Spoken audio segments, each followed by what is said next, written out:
Chapter 101. Humans are gregarious animals, and their instinct to watch the excitement may come from this.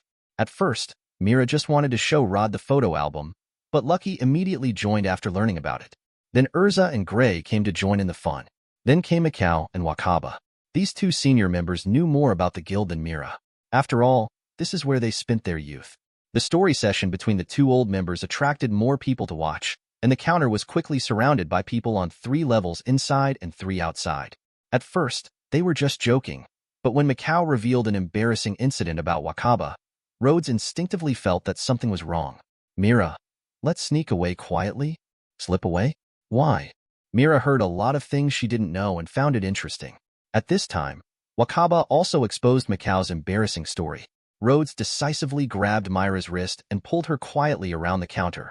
If you don't leave, it will be too late. Rhodes. Mira was pulled by Rod and squeezed out from a place with few people. Rhodes looked back and saw her face, and suddenly felt like he was eloping. After squeezing out of the crowd and arriving near the guild's back hall door, Mira saw that everyone who had just been reminiscing about the past suddenly turned into one another. When the first person to take action appeared, a big melee immediately began. Alala. Mira put her right hand in front of her mouth. Rod, do you have the ability to avoid trouble accurately? I'm just a little more cautious. Rhodes looked at the battlefield intently. When a tray flew over, Rhodes immediately stood in front of Mira and caught it skillfully. Mira found that Rhodes seemed a bit handsome now. An energetic day starts with a group fight. If Natsu hadn't been shocked yesterday, maybe it would have been more lively. It also allows Erza, who was trying to break up the fight, to punch one more time. Makarov just walked into the guild with 2 old friends, and what he saw was a group of people repairing the guild. The old man had blue veins popping up on his forehead. You idiots, can't you be peaceful all day long? I'm sorry, President, I didn't keep an eye on them. It was obviously a very common thing. But Erza looked remorseful, as if she had made a big mistake. Ha ha ha. The guild is still the same, Makarov. An old man wearing sunglasses said. They look like a group of very energetic children. Xiaoma, said an old man who was about the same height as the president. Makarov said helplessly. I didn't ask you to come here just to see this. Erza recognized the 2 people brought by the president. You are Mr. Goldmine, the president of the Four-Headed Hounds, and Mr. Yajima, who sits in the 6th seat of the council. Yajima smiled and said, Hello, it's Erza. She is as beautiful and reliable as the rumors say. Erza said humbly. You have given me the compliment. I still have a lot to be desired. Goldmine said, Ah, the reputation of the Fairy Queen has spread to us. What do you think? Do you want to consider joining our guild? Hey, don't poach in front of me. Makarov stretched out his arm and patted Goldmine on the back. Erza replied gracefully, Thank you for your kindness, but Fairy Tale is my home. Mira also knew those 2 people and came over with Rhodes. Welcome to Fairy Tale, Mr. Yajima, Mr. Goldmine. Seeing the 3 most reliable people standing together, Makarov suddenly became happy. Ha ha, the kids in our guild are pretty good, right? Goldmine said. You manage the guild very well, Makarov. Yajima looked at Makarov's increasingly proud smile and struck. It would be better if you can cause less trouble. After I retire, no one will speak for you, and sooner or later you will be ordered to be disbanded by the council. Makarov's smile froze. Really, don't say such disappointing things at this time. Okay, then you want to treat me to Fairy Tale's special barbecued pork ramen? Yajima opened his hands. I want to add 10 slices of barbecued pork. Makarov shouted. Too much barbecued pork. Yajima put away his hand. Those 12 pieces, Makarov yelled. Don't increase the price on your own. Goldmine then said. I want the same thing. Makarov's head enlarged and reached out to Goldmine's ear. You can do it yourself. Money to buy. Erza, Mira and Rhodes all couldn't help laughing. They were indeed friends of the president, and their personalities matched perfectly with Fairy Tales. Makarov finally treated 2 old friends to ramen, each with 12 slices of barbecued pork. And for the sake of fighting spirit, I specially added 13 slices to my portion. 3 elderly people sat together in front of the counter, sucking noodles, which was a rare scene. I wonder if they were like this when they were young, bickering, and then falling into a disadvantage or being invited to dinner by the one who got the advantage. From youth to gray hair, an enviable friendship. Sure enough, Fairy Tale's special ramen tastes the best. Yajima praised. I'll wait until I retire to open a restaurant, Goldmine said. Remember to inform me when it opens. I must go and eat and drink for free. Yajima retorted. I will ask Fairy Tale's magicians to help and beat out all the freeloaders. Makarov smiled and said, no problem. I will send the strongest team to beat him when the time comes. Ha ha ha. The chats between the elderly were full of joy. Yajima asked, how is poor Yusuke doing now? Makarov said, it's still the same, living alone in the forest. That would be too deserted. Have you never thought of inviting her out? Goldmine stuffed the last piece of barbecued pork into her mouth and said vaguely, it's a shame that you two didn't get married. Huh, there seems to be something to eat. Rhodes moved over there calmly. Mira stood in front of the three people without moving, but the smile on her face became stronger and stronger. Erza couldn't help but tilt her body that way. Even when she heard the word marriage, she blushed a little. The president and Granny Polyusica actually, in Happy's words, have a leg? Makarov didn't pay attention to the movements of the three juniors and complained. It happened so many years ago.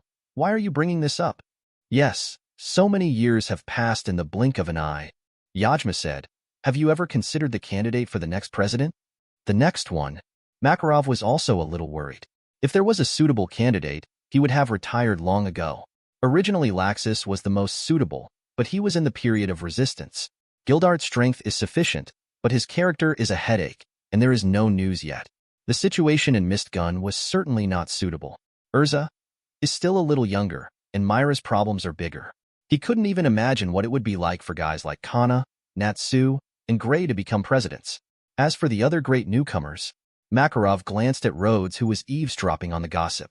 This kid is good in all aspects, but he needs to be given a few more years to grow in terms of strength and prestige. In terms of personality, a simple escort mission that is not even a mission requires a backpack of exploding magic crystals. This character certainly cannot be said to be without problems. Maybe it will be better after he goes out more and gets to know the world better.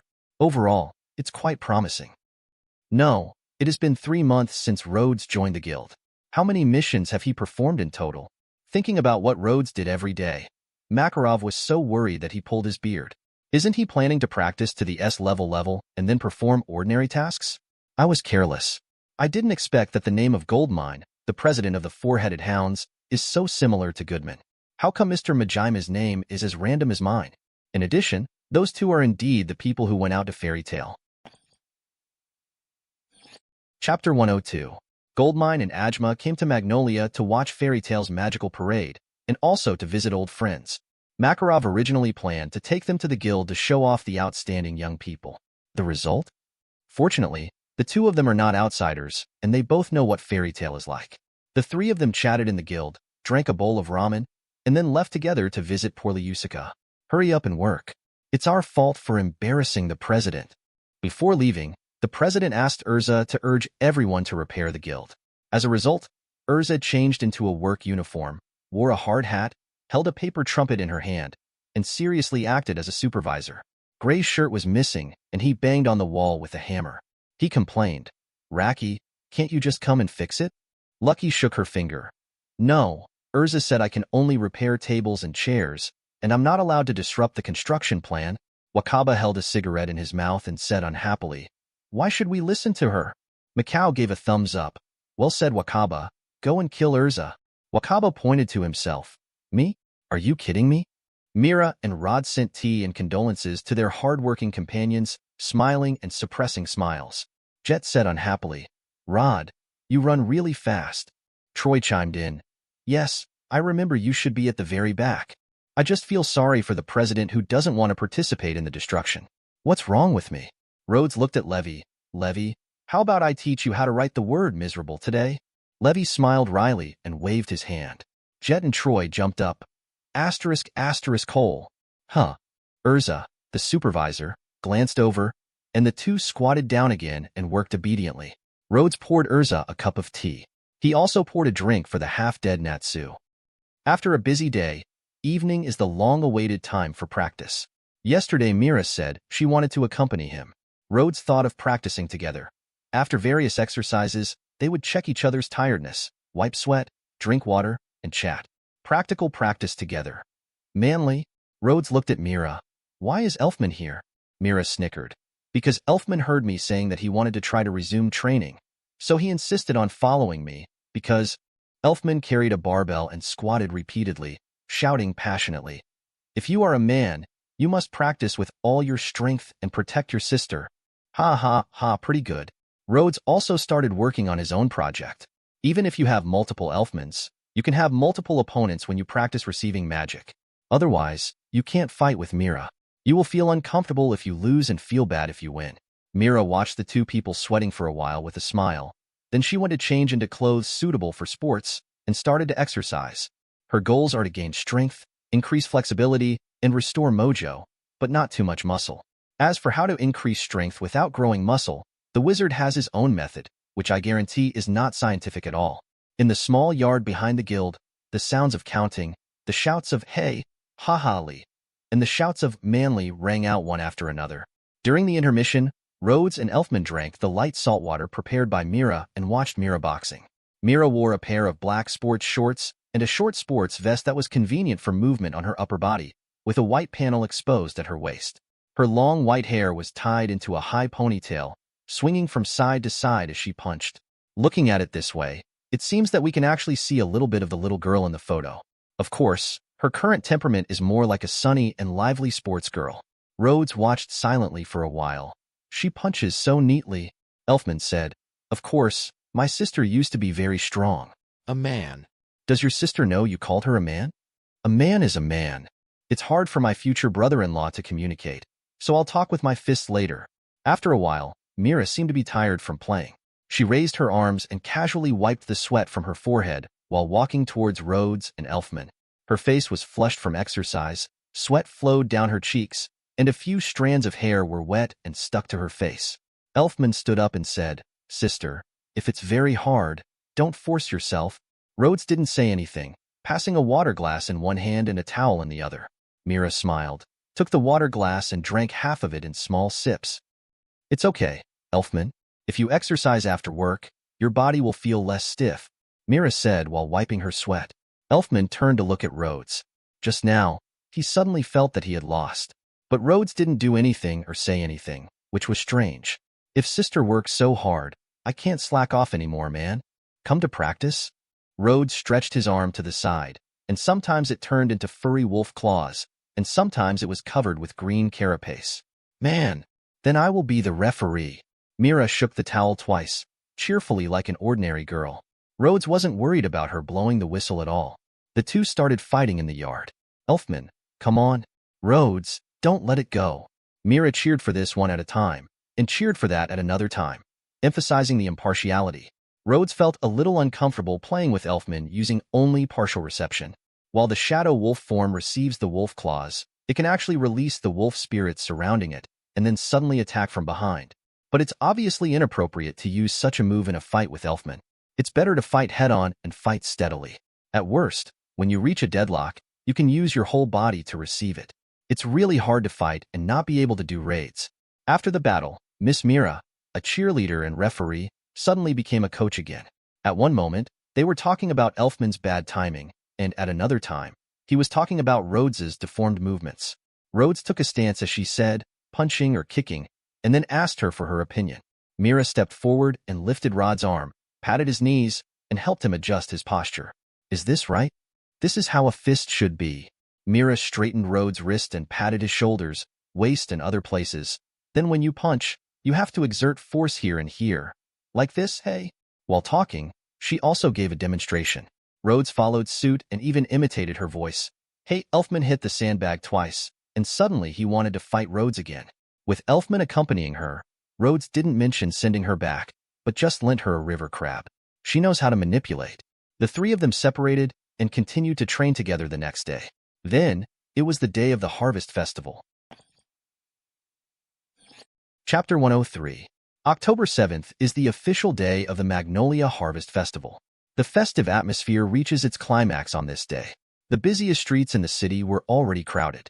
In addition to local residents, many people from nearby villages and towns also arrived. Some people are even attracted by the reputation of the magical parade and come from further away. The vendors on the street spare no effort to sell, and Goodman is one of the vendors who sells their own goods. At regular intervals along the roadside, there are people playing musical instruments, singing poetry, and people dressed as clowns performing acrobatics. Even the boats on the canal are decorated with various decorations, and the beaming boatman will sing a few fishing songs from time to time. The stalls selling snacks are even more popular, and the famous snack street is filled with aroma. Natsu, a guy who can't walk steadily, took happy to eat a lot early in the morning despite the lingering effects of the thunderstorm. Judging from his appetite, he will probably have to go to work soon after the festival. Because it was a rare celebration, not many people came to the guild tavern in the morning. Everyone went to places they were interested in. At this time, Rhodes was helping to set up the venue in the guild, and Marcus was in charge of the command. Today's first large-scale event, the Miss Fairy Tale contest, was held at the guild. Marcus was the first one to come over in the morning, and he is still very excited until now.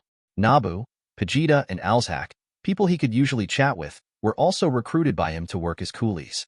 Alzak seemed a little reluctant. He had planned to take advantage of the festival to ask Biska to go out for a walk. But Marcus asked, "Invite Biska? Can you say it?" Alzak was silent for a moment. He had been planning for several months, but could not muster the courage to invite Biska to team up for a mission, let alone go shopping. Then Marcus said again, "Biska also wants to participate in the competition. If the arrangements can't be completed in time, you really don't want to help?" Alzak realized that yes, the game could not be played on time, and Biska would also be disappointed. Poor Alzak, not only has there been no progress at all, but he is also being held tightly by Marcus. There is no ready-made stage in the current guild, so Lucky will use her wood shape magic to seal the counter and transform it into a temporary stage.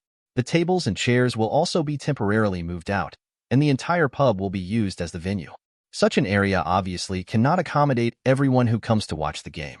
Therefore, a total of 3 monitoring magic crystals were placed on the front and sides of the stage.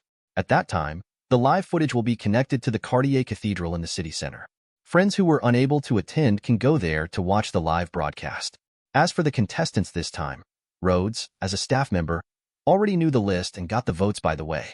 Ballots will be issued to each audience member, and there will also be someone at the cathedral responsible for distributing them. After getting the ballot, Rhodes had written his name without hesitation. Lucky patted him. "Hey, the game hasn't started yet, you are too partial." Rhodes folded up the ballot as if nothing had happened and said plausibly, "What does it matter? I know all these contestants anyway. How can I not know who is more beautiful?" That's not necessarily the case. Some people have completely different styles on and off stage. It doesn't matter what style they turn into, my vision is the same. You're hopeless.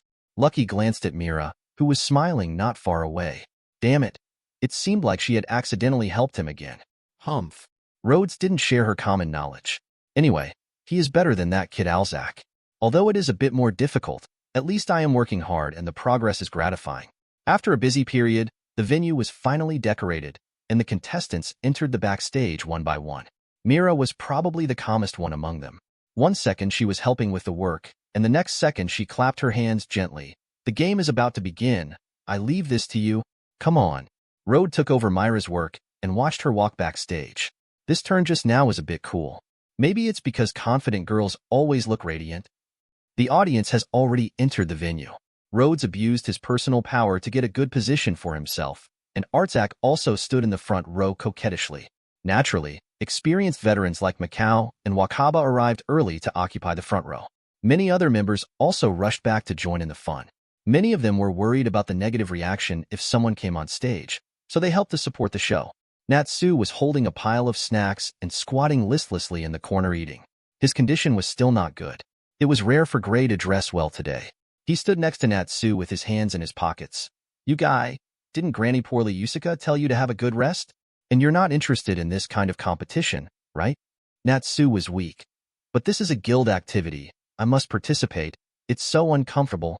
I felt so uncomfortable while talking, but I kept eating in my mouth. This idiot. Gray patted his forehead. A difficult guy. The noisy discussion in the audience suddenly quieted down quickly, and Marcus took the stage with a microphone.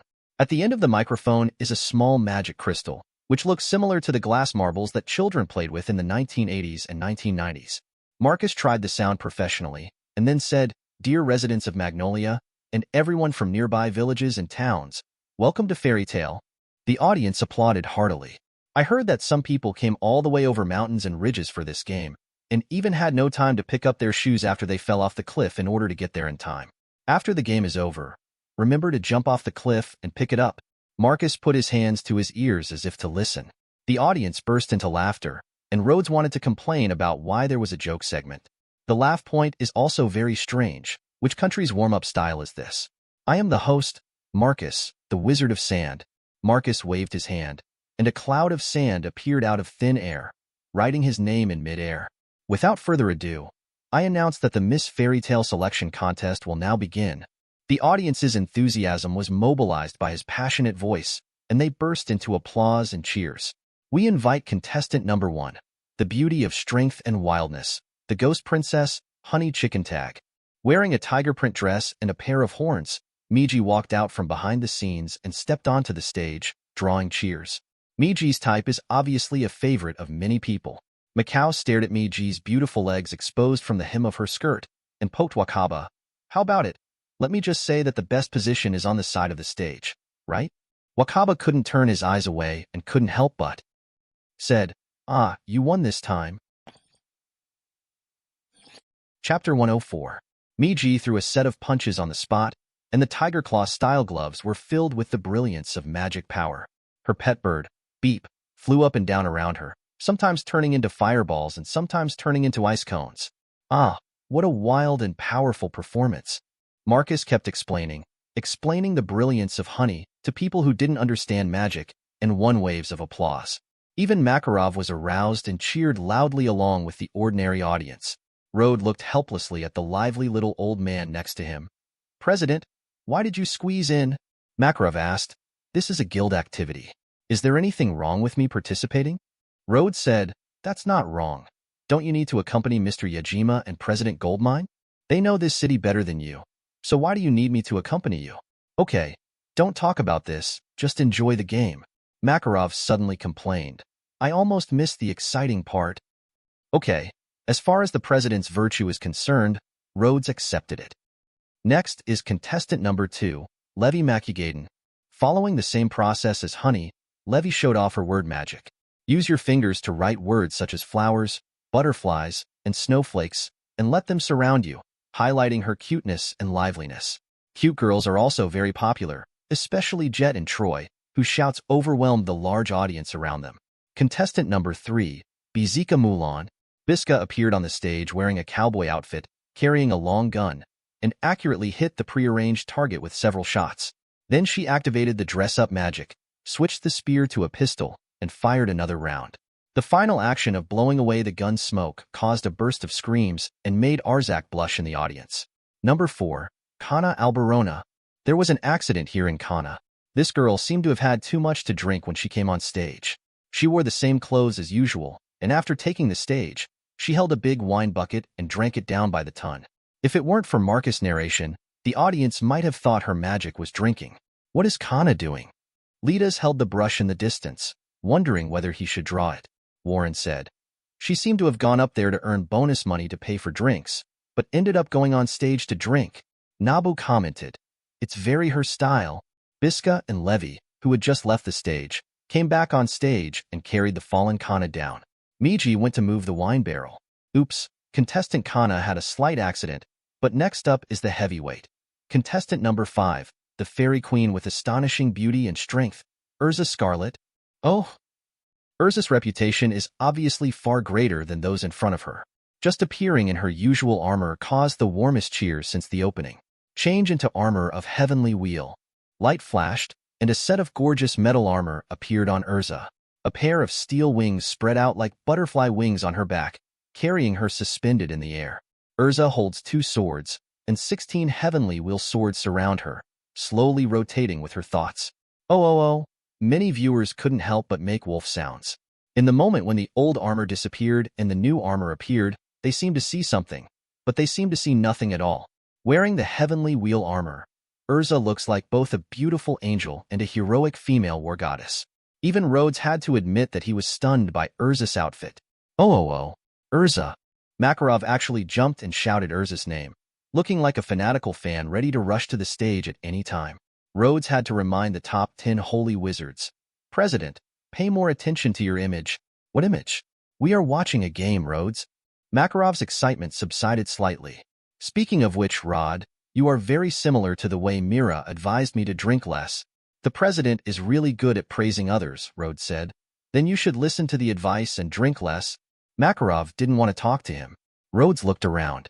The audience were all marveling at Erza's beauty and prowess. No wonder Erza and Mira have been fighting each other since childhood. The two of them are really indistinguishable in every aspect. He is now a little worried about whether Mira can win. Until Erza waved the long sword in her hand. The long swords surrounding her flew out in a row. 16 heavenly wheel swords flew across the heads of many spectators at the scene. The sword light formed a circle, drew a 5-pointed star, arranged in a snake shape, and finally flew back behind Erza. Erza sat back on the stage with satisfaction and resumed her normal attire. The audience under the stage only felt their scalps numb, and they could almost feel the strong wind brought by the flying swords. I definitely don't want to experience the feeling of flying swords passing over my head one after another.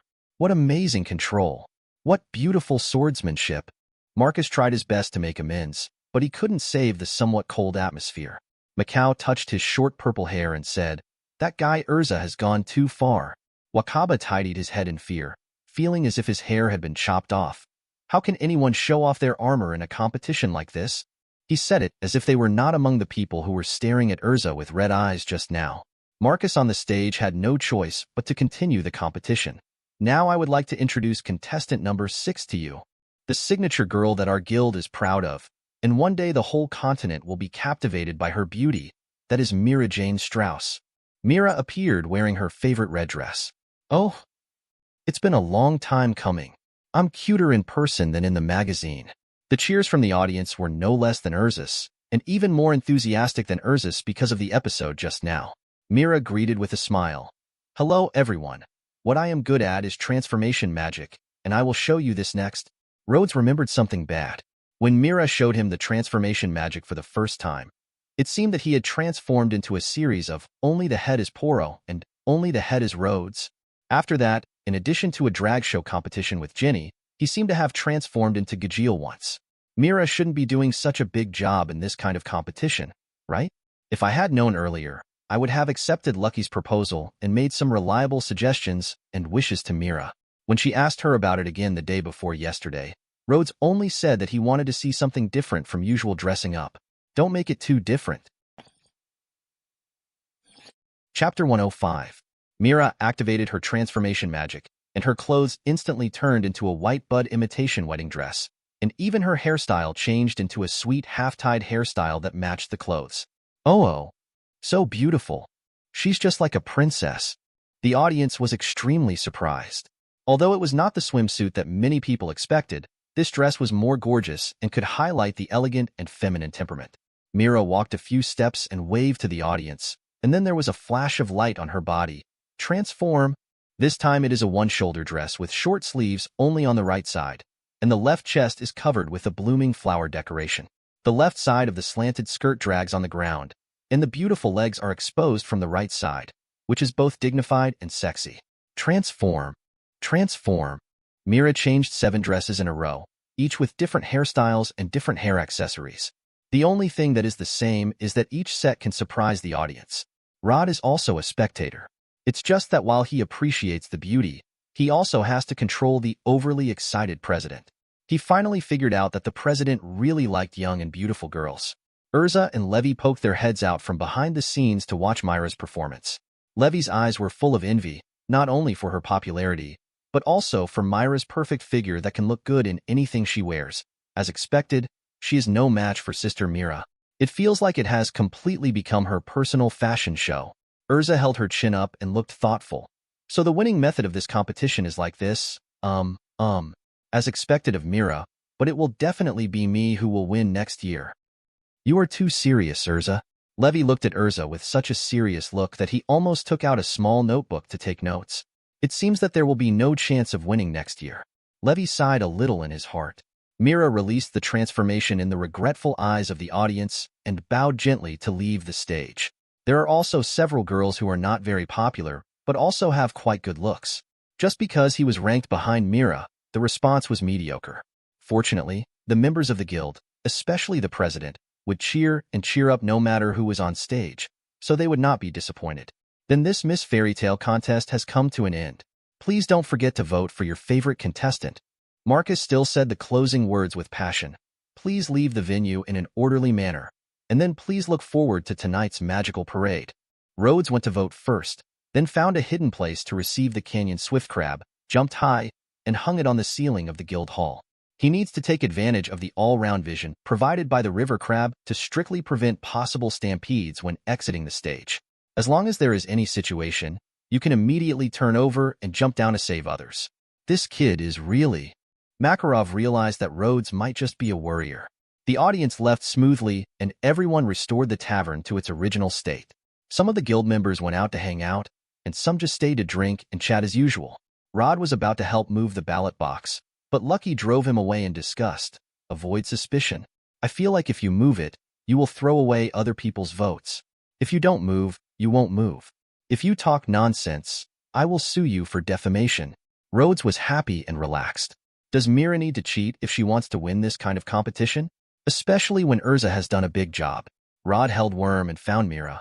Want to go out for a walk? Sorry, I still have something to do. Can it be later? Okay, then I'll go out for a while. Rhodes agreed to take Worm out to eat and drink. He originally wanted to go out with Mira. It's better to separate now.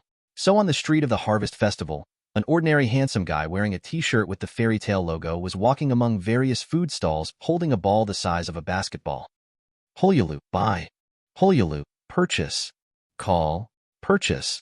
Rhodes became a ruthless payment machine, buying and buying according to Worm's wishes, and he also tasted various delicacies by the way. Eat more of what you like, and give it to Worm if you don't. Anyway, the little guy is not picky about food, and everything he says he wants is what he wants. Everything is going well. The only problem is wallet crisis. I just got paid a few days ago. The prices of all kinds of snacks are not expensive, but there are so many varieties. Worm's appetite is also really good. Rhodes is almost full, and still looks like he still has more to eat. The internal structure of the poro is not just a skin but a stomach, right? He touched Worm's heart-shaped belly, which seemed to be hard. Hiccup. Worm covered his mouth with his two front paws. I thought your appetite had increased, but it turned out you were holding on. Worm's little paw pointed at a stall selling candied haws. Who? Rhodes was furious. You still want to eat? You really want to explode, do you? Worm's little horn drooped, and his watery eyes looked at Rhodes. Don't do this to me. It won't work. Rhodes didn't look at it, but felt his clothes being pulled. Worm. Poor.jpg think about it carefully. The candied haws have hawthorn. Maybe it can be digested? Rhodes gritted his teeth. The last time. At worst, take the risk and take on a low-difficulty mission. Snoring, Worm jumped for joy. Rhodes felt that he was so merciful that he would definitely not be able to take care of his children in the future. After getting the candied haws, Worm opened his mouth, but didn't bite. After thinking about it, he put it to Rhodes' mouth first. You have a conscience.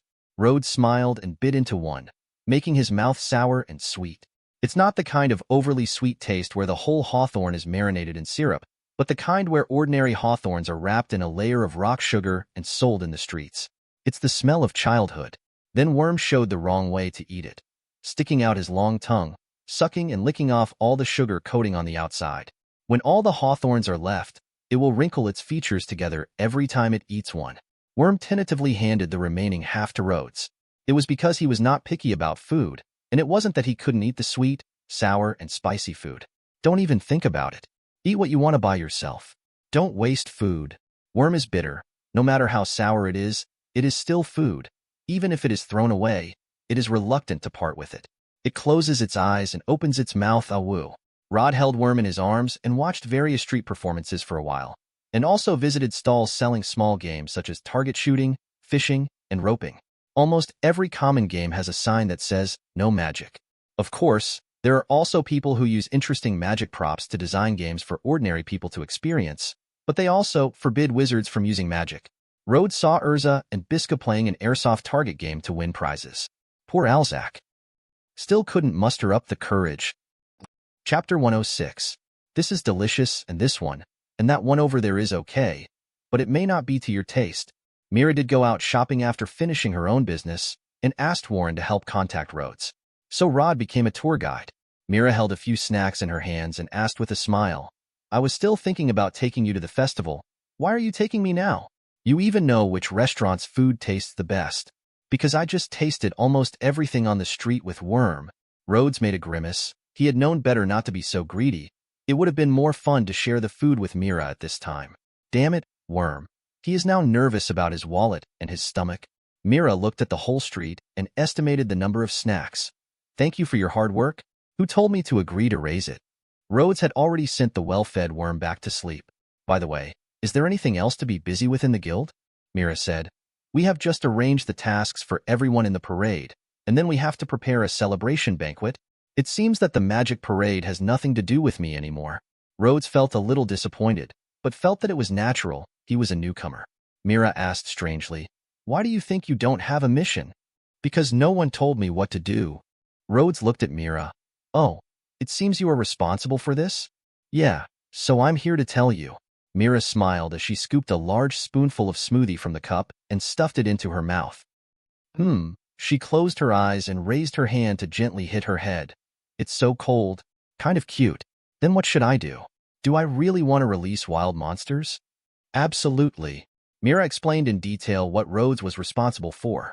It was not difficult, but it might be a bit troublesome. But since everyone is contributing, Rhodes has nothing to shirk. I'm surprisingly happy to agree. To express my gratitude, I'll treat you to something to eat. Mira took out a box of pellets from the bag hanging on her wrist and pushed it to Rhodes. I really want to eat it too. Rhodes said with a bitter face, thanks to Toem, I can only take 1 or 2 mouthfuls of smoothie now. Smoothie is okay too. Mira took back the box and took a spoonful of smoothie. Mira, are you serious? Rhodes hesitated for 0.0001 second and then ate it reservedly. Yeah, it's delicious. Mira's ears were a little red, but luckily her long hair was blocking them, and she suddenly felt something was wrong. It just happened. It's okay, just a bite to eat. It's nothing. Erza used to take a bath with Natsu Gray when she was little. It's all little things. Mira silently scooped a small spoonful of smoothie and put it into her mouth, and then thought about whether to change the spoon. Forget it, it's already like this. It would be weird to go out of your way to change it. Anyway, we exchanged cups at the cafe last time, so it's not a big deal. This smoothie is delicious. It's Miss Mira. That's Miss Mira. So beautiful, not only in the dress, but also in regular clothes. Mira smiled and waved to them gently, looking a bit like a star. Rhodes is delighted. Isn't it beautiful? I think it's beautiful too. The one just now doesn't count, Mira suddenly said. Rhodes was stunned. What doesn't count? I'll treat you to something to eat. The one just now doesn't count. I'll treat you again in a few days. Okay. Rhodes agreed first and then said, why do you suddenly want to treat me? Because I have been invited by you a few times, so it's almost time to return the invitation. Mira thought for a while and then said, just think of it as a celebration of winning the game. Rod has been learning reception magic from Mira for the last month, and occasionally asks her out as a reason to thank her. Sometimes it's some dessert, sometimes it's a cup of coffee, sometimes I might go out for ice cream and then come back. So when I asked her to go out to the festival, I said it so naturally, and there was no reason at all. Alzak is too weak. Now being invited by her in turn is a bit of a surprise. And, have the results of the competition come out? Yes. Marcus has worked hard to count the votes. Although he plans to announce the results and post the votes tomorrow, you have to tell me this kind of thing in advance. Mira winked playfully, as if to say that she was embarrassed to have such a privilege. Congratulations, Miss Mira, the most beautiful wizard in fairy tale. The little rich woman got a bonus of 500,000 yuan and became richer. Mira said with a smile, because Erza didn't take the competition seriously. No, I think she is very serious. He was so serious that he almost killed the entire audience. Now that Rhodes thought about Erza's expression at that time, it was the same as when she punched him in the first sparring match, the look in her eyes that she believed she was bound to win. The two of them didn't hang out for too long. As Mira said, there are still things to do about the magical parade and preparations for the celebration banquet after the parade. Later, everyone will go back to listen to the president's command.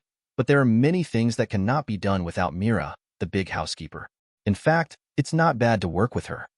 Fireworks. Are the fireworks ready? It has been transported to the designated location, and the city hall has also arranged manpower to help. How about the costume?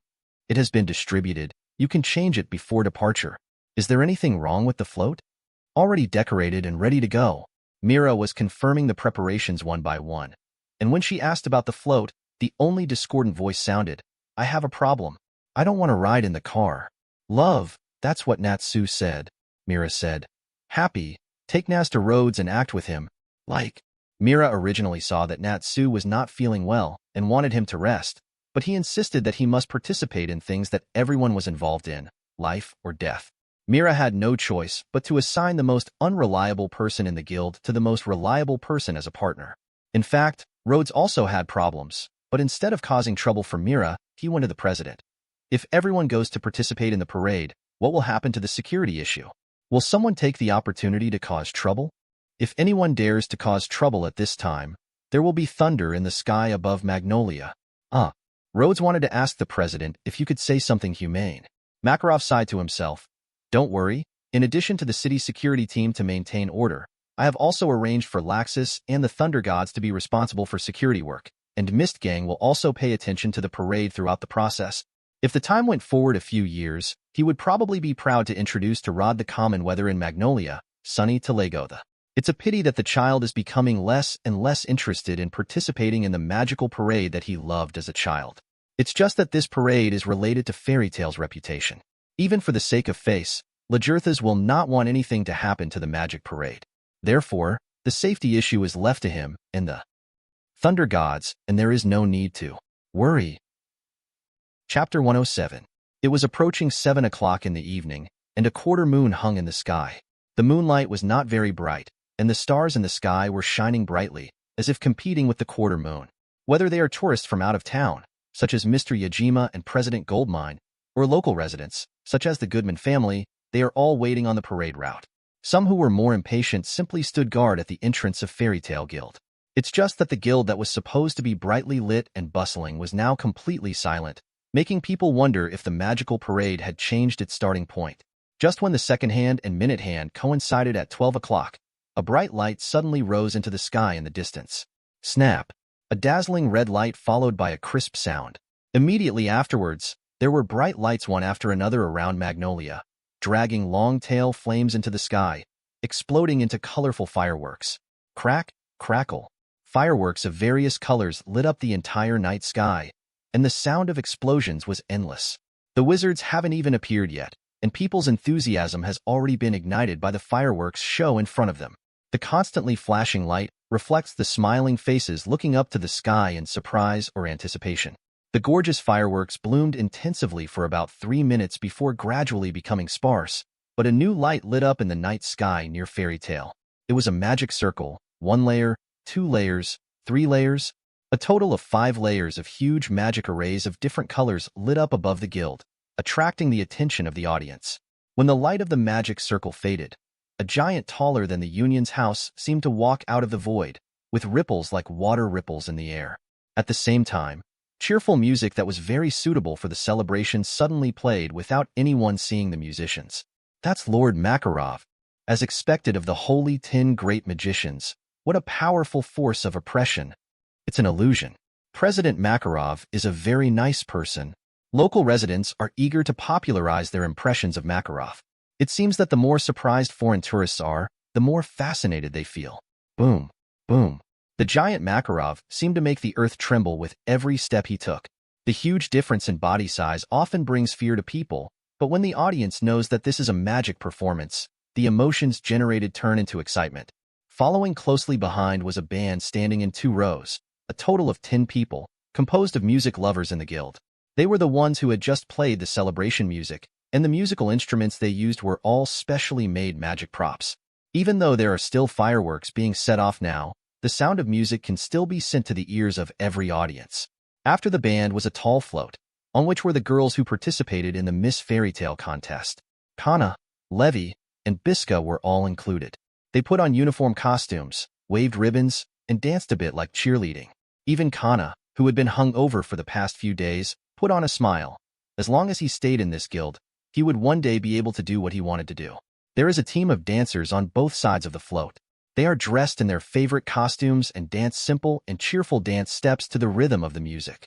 Types such as Jet, Nabu, Troy, and Pajita, whose magic is not gorgeous enough for performance, are all included in this list. Riding on the second float were Elfman, Litas, and Rocky. Elfman's arms turned into ferocious beast arms, showing his manliness. Loki bent his arms, and the ring on his finger emitted light, forming the name of the guild as he manipulated it. Lysis waved his paintbrush, and rainbows and fireworks flew out from his belly as a drawing board, almost seeming to be real. Countless petals floated backwards, flying towards a float behind. Just in this car, Mila was dancing in a blue celebration dress. Petals float by as you wave your arms, like an elf in a flower. Next, of course, is the float that Erza is riding on. She has changed into armor specially made for the festival. 16 long swords also made for the festival rotate and fly with her dance, combining beauty and prowess. While many viewers were amazed, they also wondered, why didn't she wear this outfit to perform during the beauty pageant? Isn't this much better than using those swords that look sharp at first sight to fly around people's heads? There is a team of dancers following each side of the float, and there is also an orchestra or dance group between the floats. Everyone dressed up in costumes or showed off appropriate magic, gradually pushing the atmosphere to a climax. The team responsible for the final push is Rhodes, Happy, Natsu, and Gray. Gray and Natsu each rode an ancient stone beetle side by side. Gray's fists faced each other, and huge ice crystal snowflakes rose into the air, breaking into dots of ice shards. Natsu forcibly cheered up and spit out fireballs upwards, rising side by side with the ice crystals, exploding into fireworks. Rhodes was carried into the air by Happy, nimbly walking between flames and ice crystals, spiraling upward. Happy let go of his hand, and Rhodes fell naturally. At this time, a group of red strange birds flew by, and Rhodes stepped on their backs, strolling down the stairs. When it was about to fall, Happy grabbed him again and hovered in front of Natsu and Gray. Rhodes stretched out his two hands and wrote fire with one hand and ice with the other. The two words turned into words composed of flames and ice crystals and fell down. Natsu opened his mouth to swallow the fire and spit out the guild name composed of flames. Gray reached out to catch the ice and used magic to reshape it into the guild's logo. Makao and Wakaba, who were waiting on both sides of them, controlled purple fire and smoke respectively to form complex patterns, surrounding the guild logo and name in the middle. When everyone had appeared, Mr. Gang, who was hiding in the dark, took back his staff. The magic circle at the beginning, the president, and the float that appeared out of thin air were all realized with the help of his illusions. Now the S-Class special effects artist Mr. Gang has exited, and the S-Class security guard Mist Gang has begun his work. But when he quietly climbed to the top of a certain building, he discovered two canyon swift crabs that had been disguised by Lita's magic. He had also heard a few rumors about this new member of the guild, such as that he was very hard at practice, plotted against Mira, terribly cautious, and so on. He didn't know about the other Mistergans, but he had seen the cautious one. It should be said that congratulations to the president. It is rare to meet someone who is worry-free. This magical procession starts from the entrance of the guild, crosses the canal to the Cartier Cathedral, and then returns to the guild by another way. Everyone worked hard to perform, showing the magical side of the Magic Guild, and also showing the friendly side of the magicians. Yajima stood in the crowd with his hands behind his back. There are so many outstanding children. No wonder Xiaoma is so happy. Compared with them, the kids in our guild are far behind. President Goldmine crossed his arms, feeling unhappy at first, then happy. Well, it's fairy tale after all. Not far from them, a little blue-haired girl holding a white cat didn't attract much attention. What a beautiful and powerful guild. The little white cat kept talking. You won't forget why you came here, right? Tomorrow will definitely. You said the same thing yesterday. Carla, in a small alley, Laxus leaned against the wall and looked at the parade coolly, not knowing what he was thinking. The Thunder Gods were diligently guarding the parade route. Laxus didn't want Fairy Tail to be embarrassed, and they didn't want Laxus to be unhappy. Polyusica was alone in the forest outside the city, looking at the fireworks in the sky, with a smile on her face, but it quickly disappeared. Why do we have to hold this kind of ceremony every year? It's so noisy and makes people laugh. How to sleep. Chapter 108. The magic parade ended successfully. As soon as everyone returned to the guild, they immediately started the celebration party. Everyone gathered together to celebrate the success of the parade. Some people didn't have enough trouble, so they simply put on doll costumes and danced strange dances. Some people continued to wear the costumes from the parade and found musical instruments to sing a song. The whole scene was lively and chaotic. Makarov sat cross-legged on the counter, drinking while watching the children laughing, and became drunk without knowing it. Rhodes, who was serving tea and pouring water, would be grabbed by his companions after only a few steps, and they would toast him with various excuses. This is not a give me a face or other banquet culture. It is simply an expression of everyone's happiness, so Rhodes also enjoys it. Although I was still worried about getting drunk at first, looking at other people's behavior, I felt that I was no worse than a drunkard. Between changing cups and cups, Rhodes gradually let himself go. He pulled Gray together and stuffed the beer filled with ice cubes into Natsu's mouth, watching him jump up from his sickly state and choke his throat while retching. He also pulled Natsu along and stuffed the hot grilled meat sprinkled with spicy sauce into Gray's mouth, watching him, an ice mage, almost spit fire from the heat. Of course, he could not avoid being chased around by Natsu and Gray holding ice cubes and roasted meat that was burnt to charcoal. In a daze, Rhodes seemed to have touched someone's wine barrel with his cup and tried to grab the other person's barrel to drink wine. He seemed to have bumped into someone's arms and heard a clang in his ears, which made him faint. Hoo-Hoo's head became even more chaotic. He seemed to have snatched someone's pipe with a burst of purple flames and was then swept up by the smoke and thrown away. It seemed the cautious and steady Rhodes did many things that he could not do normally, and the pressure he had accumulated for a long time was released wantonly in his confusion. The little gap and sense of distance from everyone gradually disappeared in the laughter. After having enough trouble, Rhodes, who seemed to have exhausted all his energy, leaned on the counter and giggled at the noisy scene. Finally, Myra's smiling face appeared in front of Rhodes. She poured herself a glass of wine and gave him a glass of warm water. Rhodes looked at her and still just smiled. Myra grabbed Rod's hand holding the water glass and clinked it with her own wine glass.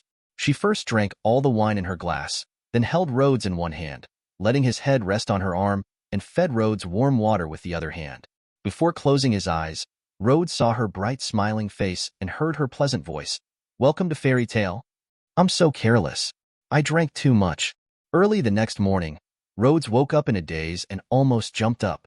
But when he looked around, he found that tables, chairs, and benches had been knocked over on the floor, and the entire guild was filled with people lying everywhere.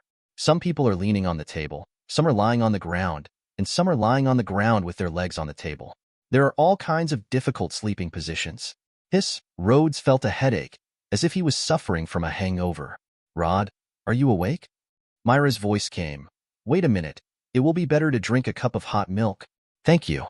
Rod held the milk cup, a little confused. "Well, Myra, did I do anything strange last night?" "Weird thing?" Myra thought for a while and said with a bad smile, "Does it count to take off your clothes and run around?" "What?" Rhodes felt like his brain was exploding. He lowered his head in disbelief. "Isn't this what you're wearing?" "I'm talking about Gray," Myra snickered. The expression on Rod's face just now was so funny. She definitely did it on purpose. Rhodes drank the hot milk gloomily. "As for the strange things, everyone is familiar with it. I was so noisy all night yesterday that I didn't fall asleep until about 5 o'clock. It will be light after 5 o'clock, right?" "Yeah, haha," Myra yawned. "I'm very busy today," Rhodes muttered in a low voice. Yawning looks so beautiful. Myra didn't hear clearly. "What?" "It's nothing. I said you might as well sleep a little longer." "I'll watch from here." Myra thought for a while and said, "Just for a while. If someone wakes up, remember to call me." "Okay. By the way, where is the president?" "I went out very early. I seem to be going to see off Mr. Yajima and President Goldmine." Myra yawned again and did not go to the lounge. She just leaned on the counter with her arms as pillow. "Good night. Remember to wake me up." "Good evening." Rhodes walked lightly for a few steps. Natsu and Gray were still holding each other's cheeks in their sleep. Happy held the end of Natsu's scarf and smashed it in the mouth. He was probably eating fish in his dreams. Kana was sleeping soundly with her arms around the wine barrel. Levi was resting his head on Lucky's legs, and even Erza was sleeping soundly on the wine table. The guild was quiet with only slight snoring, which was rare. Rhodes sat down and looked at Myra's sleeping posture, the delicate little face exposed on the side, and the slightly trembling eyelashes, which made people couldn't help but think, "I want to draw a little tortoise on her face." Thinking of what was wrong, Rhodes stood up, went to the lounge to find a blanket, and gently draped it on Myra. The morning in October was already a bit cool. After thinking about it, Rhodes quietly walked to Lita's and took away his paints and brushes. If you have nothing to do, it's better to persecute Natsu. The work is completed, and Natsu is still sleeping soundly, so he should also take care of Gray next to him, so Happy can't be left behind either. It turns out that pranks are such an exciting thing. Rhodes caught a glimpse of Erza lying on the table next to him and couldn't help but want to commit suicide. The paintbrush slowly approached Erza's cheek, and Rhodes' hand shook a little. Who? Rhodes' wrist was suddenly pinched. Erza's eyes opened, and she stared at him sharply. Hiss, Rhodes gasped. Erza's hand was so strong. Oh, it's Rhodes, I'm sorry. Erza's eyes softened, and she let go of Rhodes' wrist and stood up. It seems that everyone is drunk. Erza looked around.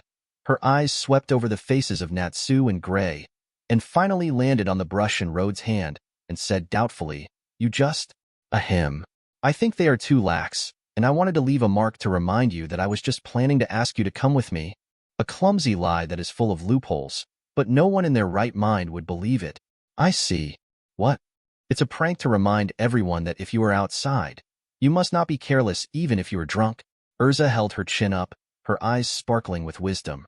Rhodes, you are really well-intentioned and always considerate of everyone. Damn it, Erza seems to be a little serious and natural sometimes, and sometimes she may not be classified as a normal person. Rhodes smiled awkwardly. Ha ha ha ha, you were right. You can read more daily new novels on fictionzone.net. Both sites share the same login details, so you don't need to sign up again. Chapter 109.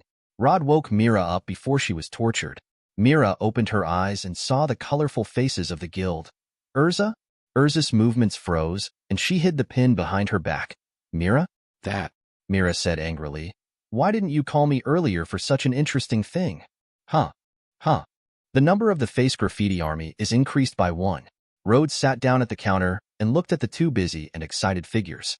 He felt that he shouldn't have to fight because of this today. Go fight those two if you can.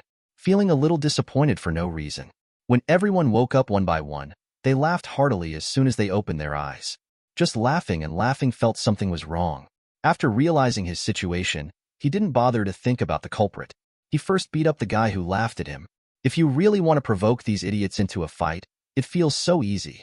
Rhodes sighed and suddenly said, Mira, come closer. Mira approached him. What's wrong? Phew. A wooden beer glass flew past where Mira was standing with a crashing sound and hit the cabinet behind. Mira lightly covered her mouth and smiled.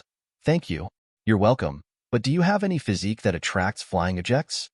Rhodes felt that something always flew towards Mira in every melee. When he first joined the guild, he seemed to have seen Mira being knocked down by a wine bottle, but he couldn't react at that time. Mira waved her hand. How come you have that kind of physique? Rhodes grabbed Mira's arm and pulled her a few meters horizontally. An elfman flew over and hung on the wall. Rhodes looked at Mira. Really not? Absolutely. Probably. Mira thought for a while. Let's go out. I feel like we need to purchase a batch of tableware. Don't worry about Elfman. Man. Elfman dug himself out of the wall and rejoined the battle group. Okay, don't worry about it. Rod and Mira snuck out of the guild close to the wall, leaving the sound of demolition behind them. The atmosphere of the celebration seems not to have dissipated at all. It will probably take about a week or so to get back to normal. After completing the purchase, Rhodes and Mira chatted and returned to the guild, followed by a river crab acting as a porter. Rhodes suggested, Should we go in through the back door? Mira smiled and said, It's been so long, it's about time. Rhodes suddenly stretched out his arm to block Mira. Who was there? Mira may not have noticed, but from Hsia's perspective, he could see a figure hiding at the entrance of the alley, looking like he wanted to come out but didn't dare to come out. The other party didn't respond. Mira stood quietly behind Rhodes. If you don't come out, I'm going to set a fire. You deserve to be burned to death if you block the way. Rhodes pretended to write to activate word magic, but he was actually preparing to release the Shadow Wolf. No, I'm not a bad person. Please don't attack me. A little blue-haired girl ran out of the alley, but suddenly tripped over a small stone and fell to the ground with her hands raised forward. Rhodes' left hand holding the pendant was a little stiff. What's going on? It hurts. The little girl got up skillfully and patted the dust off her body. I told you not to be reckless. A little white cat walked out behind her. Although he was very small, he stood in front of the little girl and said dissatisfiedly, Also, Fairy Tale's magician talks too fiercely, doesn't he? The little girl knelt down and whispered, Carla, it's us who shouldn't hide. Carla said angrily, Don't take the responsibility on yourself casually. It's because of this that you are easily bullied. The little girl lowered her head. I'm sorry. I'm talking about you. Carla stamped her feet angrily. Hello, I am the mage of Fairy Tale. My name is Mira Jane, and this is Rhodes. Mira leaned forward slightly, her smile full of affinity. Who are you? Rhodes stood next to Mira, wary of the other party making a move. He could feel the magic power on the little girl's body, and there was an unknown blue pattern on the other person's right arm. The other person should also be a wizard. As for the talking white cat, it's normal for a cat to talk, and it's not surprising even if it can fly. Carla, this is Miss Mira Jane herself. So beautiful. The little girl whispered to Carla first, and then stood up. She put her hands behind her back, tiptoed the ground, and said with some restraint, My name is Wendy, she is Carla, and we are both magicians from the Magicians Guild's Cat's Place. Rhodes thought thoughtfully, this child is quite cute, and she praised Mira for being good-looking, so she should be a good person. Joke. The main reason is that the magicians of the Dark Guild generally don't dare to hang out behind the doors of regular guilds, and they even declare their family status like this.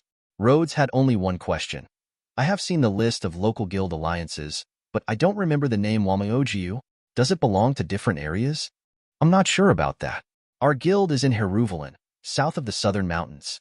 That doesn't seem to be well known outside. Isn't it very far to the south of the southern mountains? Mira said in surprise. You are the only one who has traveled such a long way by yourself? It's amazing. From the cat's nest to fairy tale, it almost passes through most of the country from the southernmost part to the northeast. They need to take a carriage to the port first, then take a boat across nearly half the length of the coastline of the Kingdom of Fiori to Herujan, and then take a train from Herujan to Magnolia. For such a young child to have such courage, he has surpassed Rhodes. Wendy was a little embarrassed by the praise, but Carla said, It's just a long trip by car or boat.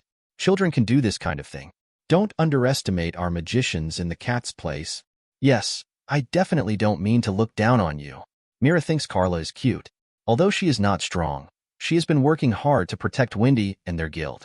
As for whether traveling across half of the country was a big deal, Mira looked at Rhodes with a smile. Rhodes looked up at the sky. If it hadn't been for an accident, he might not even dare to leave Magnolia now. This kid Wendy is already stronger than him. Is this world really that safe? Ahem. Rhodes coughed dryly. So, you are here to watch the magic parade, right? Did you see the performance last night? Yeah. Wendy nodded vigorously, clasping her hands on her chest, her eyes bright. What a great parade. I have never seen such a wonderful performance. At this point, Wendy felt a little shy. She lowered her head and twisted her toes gently on the ground. Actually, Carla sighed and said for her, That's one of the reasons. The most important thing is to come to you, and there is a guy named Fire Dragon. Wendy said carefully, Carla, it's so rude to speak like this. Looking for me? And the Fire Dragon? A transformed cat is a monster that a cat turns into, and the place where the transformed cat is located is the place where the demon cat becomes. The translation version may be different. You can read more daily new novels on fictionzone.net. Both sites shared the same login details, so you don't need to sign up again. Chapter 110. Wendy asked expectantly, Is it okay? Rhodes also wanted to ask, Can the guild still receive guests? Of course it's no problem. Mira has confidence in everyone's repair skills. Wendy and Carla followed Mira into the guild gate. Although Carla tried to keep a straight face, she was obviously as curious as Wendy. This was their first time visiting another magician's guild. Wow, is this fairy tale? Wendy's excitement quickly faded, replaced by fear. What's going on? Carla also looked shocked. Did you encounter an enemy attack or an earthquake? A tornado? The guild tavern was in a mess, and almost everyone inside was injured, with strange lines painted on their faces, which looked quite scary. Well, it's not that serious. Mira waved towards the inside. Has everyone regained their energy?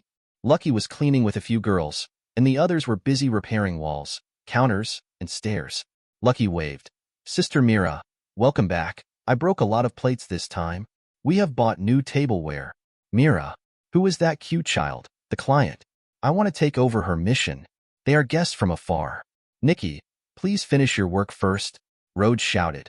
I said you don't know how to wash your face before working? You scared our guests. Wakaba said angrily. Whole Rhodes. Why are we building a guild here? You are the only one who can go shopping with Mira. Because I didn't participate in the fight. Rhodes patted the crab parked at the door. Hurry up and get 2 people to help move things. The manly elfman immediately put down his things and moved the things his sister bought. Gray threw the wooden hammer in his hand at Natsu's feet. He had had enough of repairing the same place with this idiot. The three of them moved the goods to the kitchen, where Mira was already entertaining Wendy and Carla for tea. There was a happy on the counter who kept staring at Carla with red hearts in his eyes. Gray couldn't help but ask, "Who is that child?" Elfman said, "And the female happy." "Manly." "It said that the magician from the cat's nest came to see me and Natsu." Rhodes said, "Have you heard of the cat's nest?" Both of them shook their heads. It looked like it was indeed a not-so-well-known guild. Rhodes put down his things and dragged Nas to the counter. "Wait a long time. He is the fire dragon." Natsu has not fully recovered, but his energy has improved a lot. "Where is the fire dragon? Where is Dragneel?" Rhodes said, "Fire dragon is your nickname? Haven't you heard it yourself?" "Oh," Natsu wilted and pulled at the water glass Mira placed in front of him in boredom. But when he heard Wendy's name, he stared at Wendy for a while. Rhodes was surprised to find that Nas might be using his brain. "Hey, it's rude to keep staring at people like this," Carla said to Natsu, then pointed at Happy with her little hand. "You too, Tomcat. What have you been doing since just now?" Happy opened the little green baggage he had been carrying. "Carla, do you want to eat fish?" He always has a fish in his little bag and eats it at least once a day and replaces it with a fresh one. "Oomph." Carla looked disgusted. Happy squatted in the corner. Rhodes nodded secretly. He had been wondering whether Happy would like people or female cats in the future, and today he finally got the answer. Wendy. I seem to have heard of it somewhere, but I also seem to have never heard of it." Natsu knocked on his head. "Mira. Rhodes, can you think about it for me?" Mira smiled. "Well, I probably can't help. I can do something. If you lose your memory, please call me." "Just hit it on the head with a stick," Rhodes said. "I'll ask Erza to help you think about it." "So that's it." Natsu smacked his palm and felt suddenly enlightened, but he quickly realized, "Do you want to kill me?" It's not strange to meet someone and suddenly feel familiar. There is a word called love at first sight. So Rhodes didn't think much about it at first. Just like when he looked at Wendy now, he felt a little familiar. Wait a minute. I seem to have seen Wendy somewhere, whether it's a photo or a portrait or something. No, not at all. It's on the poster in the dormitory. Wendy, this child should be a member of the protagonist group. Rhodes suddenly woke up and looked at Wendy with less vigilance and more kindness. "Wendy, are they really what you're looking for?" Carla felt that one of Natsu and Rhodes was an idiot, and the other was an idiot's friend. "Stop joking." Mira stopped the two of them, and then asked, "Why is Wendy looking for them?" Wendy asked cautiously, Mr. Natsu, are you a dragon slayer?" Natsu nodded. "Yes, fire dragon slayer mage. Actually, I am also a dragon slayer, the dragon slayer of the sky." "What?" All three of them were shocked. Dragon-slaying magic is a kind of ancient magic, and it is also a lost magic. The reason why lost magic is called lost is because the learning methods of these magics have been almost lost, and there are very few people who can practice these magics. It's not easy to meet Natsu, a person who uses dragon-slaying magic. Now Wendy suddenly appears, and she is still an 11-year-old child, which cannot help but surprise people. But for Natsu, this was more than just surprise. "Wendy, where did you learn your dragon-slaying magic?" "Yes, it was the heavenly dragon Grandine who taught me. Grandine is a real dragon, and she adopted me." Wendy said, "Where is Mr. Natsu?" "Me too. The one who taught me magic was the fire dragon Dragneel. I was also adopted by Dragneel." Natsu was very happy now. It was a feeling of finding someone of the same kind. In the past, when he talked about Igunaru, others would always tell him that dragons were extinct and could not be found. Now I finally meet someone who also learned magic from dragons. Wendy was equally happy. In fact, she felt very friendly to Natsu from the first time she met him.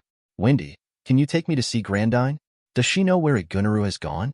Wendy's expression of joy dimmed. Grandine has disappeared for 6 years. On July 7th, 6 years ago, she suddenly disappeared. Carla continued for Wendy. "This is why Wendy came to see you. She also wanted to ask you if you know the message about the dragon. The same goes for Igunalu. 6 years ago, on July 7th, X777, he suddenly left me and disappeared." Natsu also calmed down. That disgusting stinky dad actually disappeared without saying a word. How could it be? Wendy had a bad premonition just now, but she was still a little disappointed after confirming it. Why are they all on July 7th, X777? "It seems like they have been agreed upon," Mira said. "There may be some connection between Igunalu and Grandine. Is that a special day?" Rhodes recalled the common sense and history he had mastered, and it seemed that there were no special festivals or major events. Since it was confirmed that Wendy would be one of his own in the future, Rhodes was willing to help her use her brain a little more. Carla looked at Rhodes. If there are no other clues, I will ask you next. The third person present who is related to dragons? Question mark. A few notes. 1. Laxus usually uses ordinary thunder magic. No one in the guild knows that he can kill dragons. 2. As mentioned earlier, there are a few people that Rhodes met through posters. Natsu, Gray, Erza, Lucy, and Wendy. Chapter 111. We heard about the appearance of dragons in Magnolia when we were still in Heartfilia. After waiting here, I also heard about wild beasts rioting in the forest, and some people saw a dragon among them. Then, after investigation, we found out that the man who solved the beast riot was named Rhodes, and he also destroyed the entire forest in one fell swoop. He was a very messy guy. Carla looked at Rhodes. So the only person who might know the dragon's information, besides the fire dragon, is you? Oh, it's so powerful. It actually destroyed the entire forest.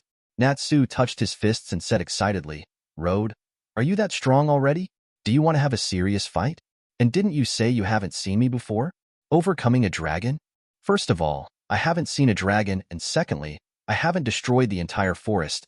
You went to that forest a few days ago, Natsu, and you occasionally use your brain, you idiot. Rhodes clarified the rumor, and then said, it's probably true that the beasts went berserk. If you saw the magic parade yesterday, you probably have some impression of my magic, right? That kind of crappy word magic doesn't seem to be used as the main magic. Carla thought about the big crab she just saw.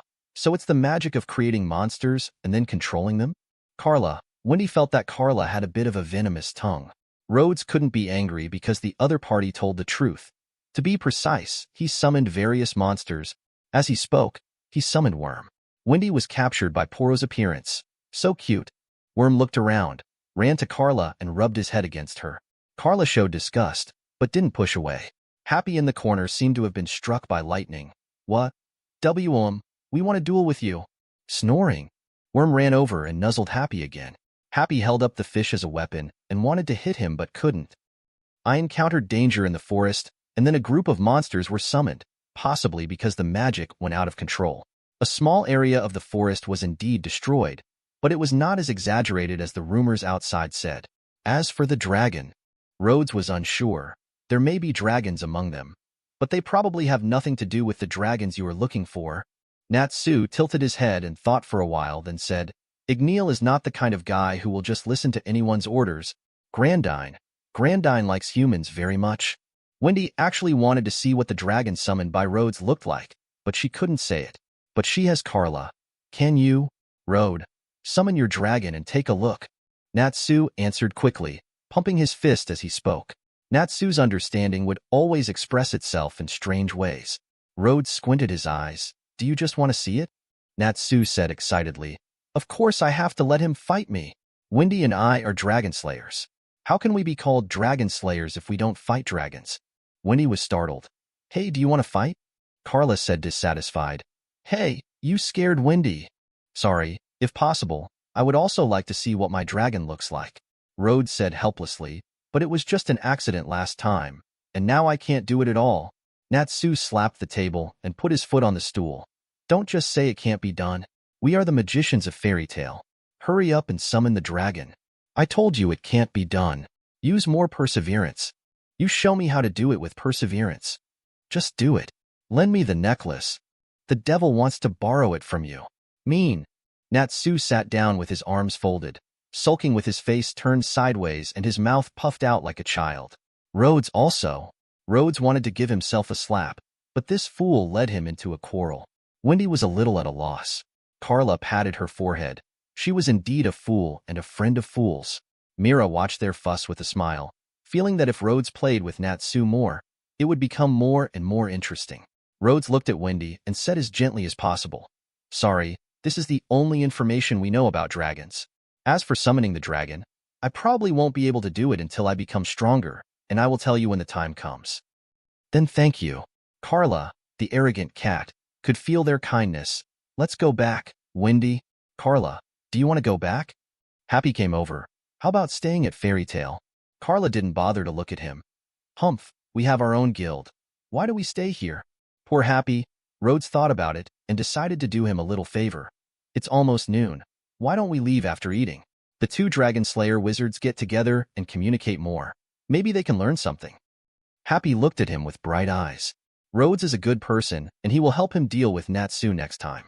Mira also said, yes, it's rare for magicians from other guilds to come as guests, so let's treat them well. Fairy Tail's special cuisine tastes great. Wendy looked a little moved. Carla's tail waved. Whatever you want, Wendy said happily. Excuse me. Happy was even happier than her. Thank you for the treat. Mira patted Happy's head. I should say you're welcome. Like? Rhodes was a little curious about Wendy. The Fire Dragon Slayer mage can eat fire. What does the Sky Dragon Slayer mage eat? Wendy said, eat air. Natsu asked, is it delicious? Wendy wondered. This is hard to describe. Natsu asked curiously, how about eating some? Carla couldn't stand it. Do you usually perform fire-eating performances to show others? Natsu turned around. Road? Three-dimensional text fire. Suck. Natsu sucked in the burning words and wiped his mouth. How is it? Carla is helpless and such a troublesome person. It's okay, Carla. Wendy opened her mouth, took a few mouthfuls of air, chewed a few times, and swallowed. A bit cute, but nothing special about it. Everyone can do this kind of action, but Wendy looked like she was really eating. Ugh. Wendy's eyes suddenly widened, and there seemed to be tears in her eyes. Wendy? Carla asked anxiously, how are you? Is the air here unclean? Grandine. Wendy's voice was filled with tears. I smell Grandine. What? Several people stood up one after another, and Natsu ran directly outside the guild, raised his head, sniffed, and looked hard. Rhodes wanted to be calmer. Wendy, are you sure? Yeah. Although it's very light, it smells exactly the same as Grandine. Useless tidbits. In fact, the original text of Dragon Slayer is Dragon Slayer, and the literal translation should be Dragon Hunter or Dragon Slayer, which has nothing to do with magician. But the original translation of Dragon Slayer magic is Dragon Slayer magic, which is very interesting. Chapter 112. Happy and Carla also went out and flew around but found nothing. Carla was unsure. Wendy, did you really smell it? Wendy nodded. Yes, but after leaving the guild, I couldn't smell it anymore. Happy said, so Grandine is hiding in the guild? It may be people or items that have been in contact with her. Rhodes said, Wendy, let's go back and look for it. Wendy's nostrils moved slightly, smelling the familiar smell, and returned to the counter. Wendy said with some uncertainty, it seems to be inside. Inside the counter? Mira bent down and took things out from inside. There are only my bag, clothes, and Rod's clothes. Natsu tilted his head. Why are you two putting your clothes here? Have a leg, tongue flick. Mira raised her hand and tapped Happy on the head. It's sportswear. You need to change into it during training. In addition to these, there is also this bag. Wendy sniffed it and became excited. This is it. This cloth bag has the smell of Grandine. Natsu also sniffed. Obviously, there is only the scent of Rhodes and Mira, but there seems to be Granny Porliusica. This is the medicine bag given to me by Granny Porliusica. Rhodes thought for a while. Could it be that Granny Porliusica was transformed into a dragon? So that's why she always says she hates humans? But Grandine likes humans very much. Wendy said, excuse me, can I meet this mother-in-law? Natsu turned around and ran away. I'll take you there now. Wait a minute, Natsu. Rhodes grabbed Natsu's scarf and back collar. I'd better ask the president about this first. Natsu ran on the spot and turned his head dissatisfied. Why bother? Natsu instinctively trusted Wendy and even subconsciously regarded her as one of his own. Rhodes feels that Wendy will be one of his own in the future and has a certain degree of trust, but after all, she is not yet. Whether it is for safety reasons or out of respect for Granny Porliusica, you should first ask the president for an idea. Doesn't she live in seclusion in the forest because she doesn't want to have more contact with people? Mira also advised, Grandma Porliusica doesn't like to be disturbed. It's better to wait until the president comes back and ask. Maybe the president also knows some inside information. Rhodes opened the cloth bag. The smell of medicine actually covered up some of the smell, but Wendy was sure that every small bag had the smell of Grandine. He didn't run away now. This dragon must have something to do with it. The lunchtime fairy tale special slightly distracted Wendy's attention, but she and Natsu were still restless after the meal. Fortunately, the president came back soon. This kid is also a dragon slayer? Makarov listened to Myra's story, the president of the cat's place. I remember his name is Robinru, right? Wendy said happily. Do you know our president? Makarov said, I haven't met them directly, but I heard that they are descendants of a somewhat closed ancient tribe, called the Niru tribe. In recent years, in order to increase communication with the outside world, a guild has been established. Is Wendy also a Niru tribe? Wendy shook her head. Carla and I joined later, so we don't know these things. But our Cat's Stay is a guild composed of the entire tribe, and it's a great guild. That's right. Makarov liked this kind of child who loved his guild very much. You can go if you want to see poorly Yusuka, but... Rhodes. Just watch it. Natsu, don't let him cause trouble. Me. Rhodes couldn't figure out why the president had the illusion that he could watch Natsu. What do you mean by saying that, old man? Natsu was not happy either, but it was more important to ask about the dragon. So he pulled Rhodes and ran away. Wendy, follow me quickly. Yes. Wendy ran 2 steps and then stopped, turned around and bowed to Makarov before continuing to run out. Happy and Carla flew over and followed closely. Makarov sat cross-legged on the counter, looking worried. The Dragon Slayer Mage of Fire, the Dragon Slayer Mage of the Sky, and the Summoner who can summon dragons. What kind of big event will happen in the future that will require so many magicians who can fight dragons to gather together? Mira asked. President, are you worried about anything? Makarov shook his head.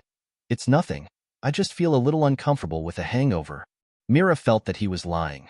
Really? Then the president is not allowed to drink alcohol these days? No. Worm, aren't you going? Mira saw Worm still on the counter, eating the fish left by Happy. Hulyulu, Worm said he just wanted to eat. Rod, Natsu, Wendy, Happy and Carla sat on the river crab and moved quickly, and soon stopped outside the treehouse. Carla complained. Since you have such a convenient mount, why do you have to run so hard in the first place? Ahahaha, I forgot. Natsu jumped down with a smile and banged the door of the treehouse. The door opened, and Natsu was about to speak when a broom struck him on the head. Damn you brats, can't you learn any manners? Your sequelae should not be completely eliminated yet. Why don't you take a good rest? I'm sorry. Natsu apologized after being beaten, but we have something important to ask. Bang. The door closed again. Go back. Natsu was a little crazy. Listen carefully to what people have to say. Wendy's tears welled up, and she raised her little hands to wipe them away. Sorry, Wendy. Did I scare you? Rhodes said quickly. Grandma Porliusica's temper is a bit weird, but she is actually a very good person. Wendy shook her head and said with a cry, No, I just miss her so much. Her voice and taste are exactly the same as Grandine Mother. In the bookstore, Polyusica leaned against the door and could hear the little girl crying. Tianlong was like a mother to the child. First Natsu, then Wendy. Is it that idiot Makarov who keeps causing trouble, or will Fairy Tail always be caught up in big events? With that guy's character, if Natsu gets involved in any trouble, he will definitely not be able to do anything about it. Just leave him alone, right? One person's happiness is everyone's happiness. One person's anger is everyone's anger. One person's tears are everyone's tears. Fairy Tail was originally a guild composed of a group of idiots who would cause trouble. Really, why did you stay in this kind of guild in the first place? Poorly Yusuka recalled some past events. She picked up a book from the bookshelf, then straightened her face again and held the doorknob. Chapter 113. Bo. Rhodes raised his hand and did not knock, because the door opened by itself. He quickly said, Mother-in-law, please listen to what I have to say. We are here today because... For the heavenly dragon Grandine, right? Poorly Yusuka said, But I'm not a dragon. I'm just an ordinary human. Natsu muttered softly. Then why do you always talk about hating humans? Polyusica said fiercely. Do you have any objections to humans hating humans? No. I don't know the whereabouts of the dragon you are looking for, but I did have communication with Tianlong. He probably used magic, such as chanting, to speak directly to my heart. Polyusica took out the book in her arms and handed it to Wendy. This is the magic book I wrote, according to Tianlong's dictation. She said that it was too late to teach you the 2 dragon-slaying secrets of galaxy and Jiaopei sky penetration. Wendy took it with both hands and held it in her arms. Grandine wants to give it to me. Carla seemed a little nervous. So who are you? Besides the world we live in now, there is a world called Idolas. Polyusica looked at the sky. Almost everyone in this world has a corresponding self in that world. and I am equivalent to Grandine in that world. Beads of sweat appeared on Carla's forehead, and her body was shaking a little. Happy is confused. Carla? Rhodes only felt that the amount of information was huge. What is this called? Parallel world. Are you from a parallel world? Polyusica said, I came to this world by accident decades ago and was rescued by Makarov.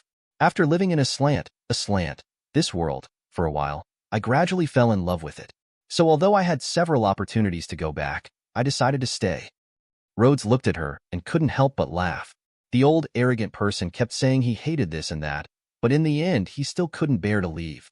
Polyusica suddenly shouted into Rhodes' ear, Don't make such a disgusting expression. Wow. Rhodes dug his ears. This mother-in-law looked exactly like the president when she yelled at people.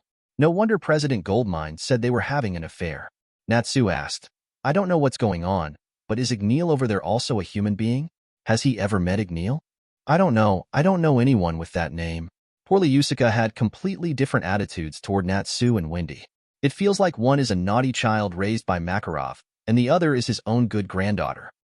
Anyway, Tianlong said that if I could meet you, I hope I could give this to you.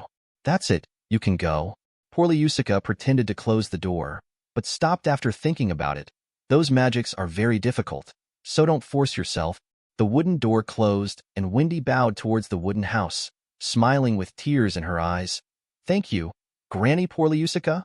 After a pause, Wendy shouted again, Grandine. Behind the wooden door, Polyusica smiled. Outside the wooden door, Natsu sat on the floor with a look of reluctance. In the end, I still didn't get any news from Igunuru.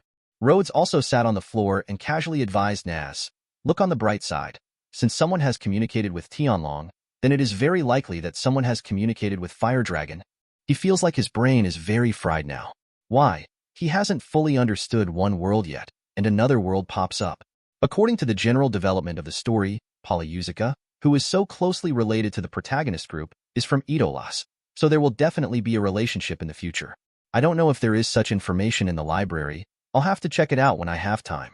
Moreover, the protagonist group members that Rhodes met through the poster are only missing one Lucy. Does this mean that the real story of Fairy Tail is about to begin? In terms of strength, we still have to seize the time to improve. Carla, are you okay? Are you feeling uncomfortable somewhere? Wendy paid attention to Carla's condition. Nothing. I just suddenly heard about another world or something. Yes, it's incredible. Wendy was very happy. Although we are not alone, it is also good to see another Grandine, and there is a magic book. Wendy felt that it was great to have the courage to come to Fairy Tail this time. Thank you too, Mr. Natsu and Mr. Rhodes. You're welcome. Thanks to you. I also know some incredible things. Rhodes said, will Wendy stay here for a few days? If you need a tour guide, just ask. Happy complained in a low voice. Obviously Rhodes himself is not familiar with this place. It's already very familiar. Running is not in vain, nor is shopping with Mira in vain. Wendy smiled and said, thank you, but we have been out for a long time. If we don't go back, everyone will be worried. Yes, let's go back and talk to the president first, right? Wendy nodded. Well, I also need to say goodbye to Miss Mira Jane properly. Good polite boy. This time it was Rhodes who dragged Natsu away. It seems that after this guy got over his excitement, the sequelae came back again. Luckily his face didn't turn purple. I see, Makarov said. Can you tell me your itinerary? Huh. Wendy was a little confused, but still said, we plan to set off tomorrow morning. First take the train to the port, and then take the boat back. Makarov said. In this case, I would like to ask you for a favor. Wendy said, please just say it. I will try my best. Makarov showed the commission form. There is a commission here to transform the area near the cat's place, but the magician who accepted the commission is not familiar with the place. Can you let him go with you? Wendy, all you have to do is give him directions. Wendy nodded. It's no problem if you give me directions. Makarov smiled and said, okay, then I'll leave it to you. I'll ask him to go directly to the train station to find you tomorrow morning. Yes. Carla was a little distracted and didn't pay attention to what they were talking about, so she allowed Wendy to agree. It wasn't until they returned to the hotel that Carla came back to her senses. Why did you agree to such a strange request? Because Mr. Rhodes, Mr. Natsu, Miss Mira, and President Makarov helped me a lot. Wendy said, I also want to repay a little bit. We should at least ask who it is, right? Carla held her forehead.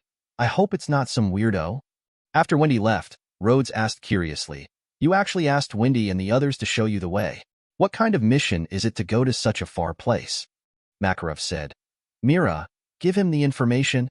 "Okay." Mira took out a file back. Rhodes was stunned. Can I see it?" Mira smiled and said, "Of course, because the president plans to let you go." "What?" Chapter 114. Rhodes first took a look at the general content of the mission. Investigation mission. Naked man with bandage. Remuneration, 240,000J. Recently, there have been frequent sightings of the Zate brothers from the Dark Guild's Naked Bandage Man in the southern mountains. Investigate their whereabouts and purpose. The client is a forcible restraint force under the Fiori branch of the council. It's actually a task of the council. Putting aside the bad name of this bad guild, Rhodes' main point is, Dark Guild? Let me go. President, have I made you angry recently? Makarov said, "First of all, this is just an investigation, not a crusade. Secondly, it's just 2 people from the Dark Guild, not the entire guild." Rhodes muttered, "Last time, Natsu also accepted a mission to investigate monsters. Didn't it turn into a subjugation in the end?" Makarov said helplessly, "That's why I let you go this time. It's for investigation, not crusade. You happen to have the right magic." Rhodes was silent. "Do I look so reliable?" The suitable magic mentioned by the president should be Canyon Swiftcrab. So the correct way to carry out the investigation mission is to hide in the cat's hostel and be a guest for a few days, and then let 2 river crabs run around the mountain, Makarov said, "And the mission is just by the way. I hope you can escort Wendy back. With such a long distance and a Dark Guild operating, she and Carla were not safe. You seem to care about Wendy too, right?" This was seen. "I do care. After all, Wendy is the weakest person among the people that Rhodes now recognizes. And such a well-behaved, cute, and sensible little girl always makes people want to take care of her. However, the premise must be within your own capabilities." Rhodes thought for a while and asked, "President, can I form a team?" Makarov nodded. "Okay, who do you want to find?" "Erza. Erza has other tasks. Then Mistergan and Laxus are also fine." Although he secretly wanted to beat them up, Rhodes felt that in the face of a powerful enemy, personal grudges could be put aside. Makarov almost fell off the counter. "If Mira is still S-Class, are you planning to find Mira too?" Rhodes shook his head. "That's not possible. How can such a dangerous mission drag Mira into the water?" "Oh, Mira can't be in danger. Do others deserve it?" "No, he was almost led astray by this child," Makarov said angrily. "I just asked you to investigate quietly. Just be careful, and there is no danger. Isn't that what you're best at?" Rhodes said that not because he thought others deserved it, but mainly because he was worried that being protected by Mira would be a bit unsightly. "Originally, I was investigating a small Dark Guild and forming a stable team with S-Class." Makarov called a few names. "Kana, Gray, Natsu, you choose one. Then can I?" Makarov looked at him without speaking. "Okay, I choose Gray. Natsu's sequelae haven't been cured yet, and Kana is an all-around mage, so her compatibility with Rhodes isn't very good. Gray is pretty good. In the name of the guild, Naked Bandage Man, fits Gray well. Although there are no bandages, he can be naked. Then it's settled." Makarov shouted into the tavern. "Gray!" Lucky patted Gray on the shoulder. "The president is calling you." Gray and Lucky came together. Lucky was busy with her own affairs, and Gray listened to the president's mission. "Team up to complete the commission?" "Okay." Gray didn't talk as much nonsense as Rhodes. "When will we set off?" Rhodes said, "Let's meet at the station tomorrow morning." "When does the train to Harujan arrive?" Mira said, "The earliest class is 7:30, and Wendy and the others are in this class." Gray nodded. "Okay, let's meet at the station gate in advance." Lachikuku on the side laughed out loud. Rhodes. When he went to the capital with Sister Mira, he made an appointment meet at the guild, not at the ferry. When you go out with Gray, make an appointment directly at the station. Kukuku. Gray briefly read the information and left, while Rhodes was still studying it carefully. The Naked Bandage Man is a pretty big Dark Guild, and the location of the guild cannot be determined. It was previously confirmed that their people were haunting Ohibana, Ganuki, Anabaisai, and other places. But these are all cities along the railway line, so nothing can be judged.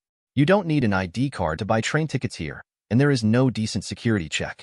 Whether you are an ordinary person or a terrorist, you can sit on the train if you want. By the way, President, we are going to such a far place. Do you want to bring a communication magic crystal? It will be easier to communicate with the guild. Makarov sighed. "If you can do it, just bring it." Mira snickered. I'll take you to get it. Rhodes followed Mira to the guild warehouse. Mira pointed to the 3 communication magic crystals on the ground and said with a smile, "These are spares. Pick whatever you want." "No, there's no smaller one." Rhodes stretched out his hand and made a gesture. The magic crystal and the base were taller than the old man. "And it's so heavy that you'll probably have to check it in as a check-in bag if you take it on the plane." Mira smiled and said, "It is already the smallest batch, and I heard that smaller ones are still under development. What do you think? Do you want to bring it with you?" Rhodes was speechless. He grabbed 2 explosive magic crystals from the shelf and stuffed them into his pocket and took 2 magic books and put them in his arms. "I saw it." "Mira." Rhodes looked at her pitifully. He should have brought Worm along to help with the cuteness. Mira covered her mouth and smiled. "Okay, I approve." "Thank you." It was a pity that he couldn't hug her to express his gratitude. So Rhodes quickly picked up 2 more magic crystals. Makarov was holding back a smile when he saw the 2 coming back. Rhodes's expression must have been interesting when he saw the communication magic crystal. But when he saw the bulges in Rhodes' pockets and arms, he stopped laughing immediately. "Mira." Makarov wanted to say, "Why don't you stop him?"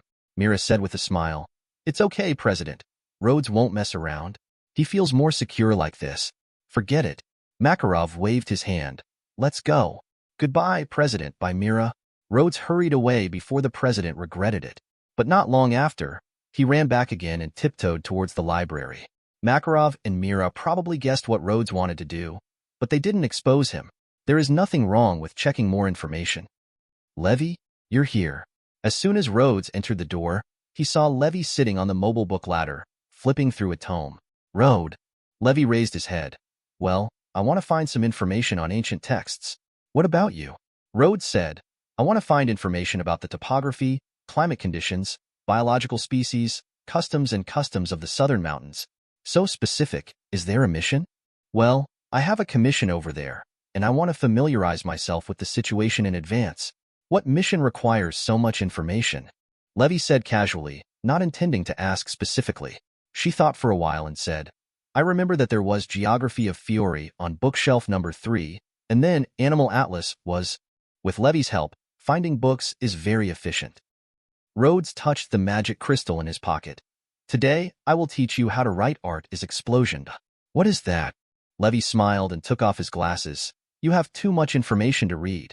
I can lend you Feng Yang's glasses." Chapter 115. Fortunately, he already knew the result in advance. The first place is undoubtedly Mira, who took away a prize of 500,000 J. The second place is Erza. Although it is a complete job, some people like excitement. The third place unexpectedly turned out to be Kana. It seems that many viewers can't forget this intoxicating beauty who failed to show her magic. But these rankings are not that important. Anyway, there are no bonuses except for the first place. I can only provide you with a topic for chatting.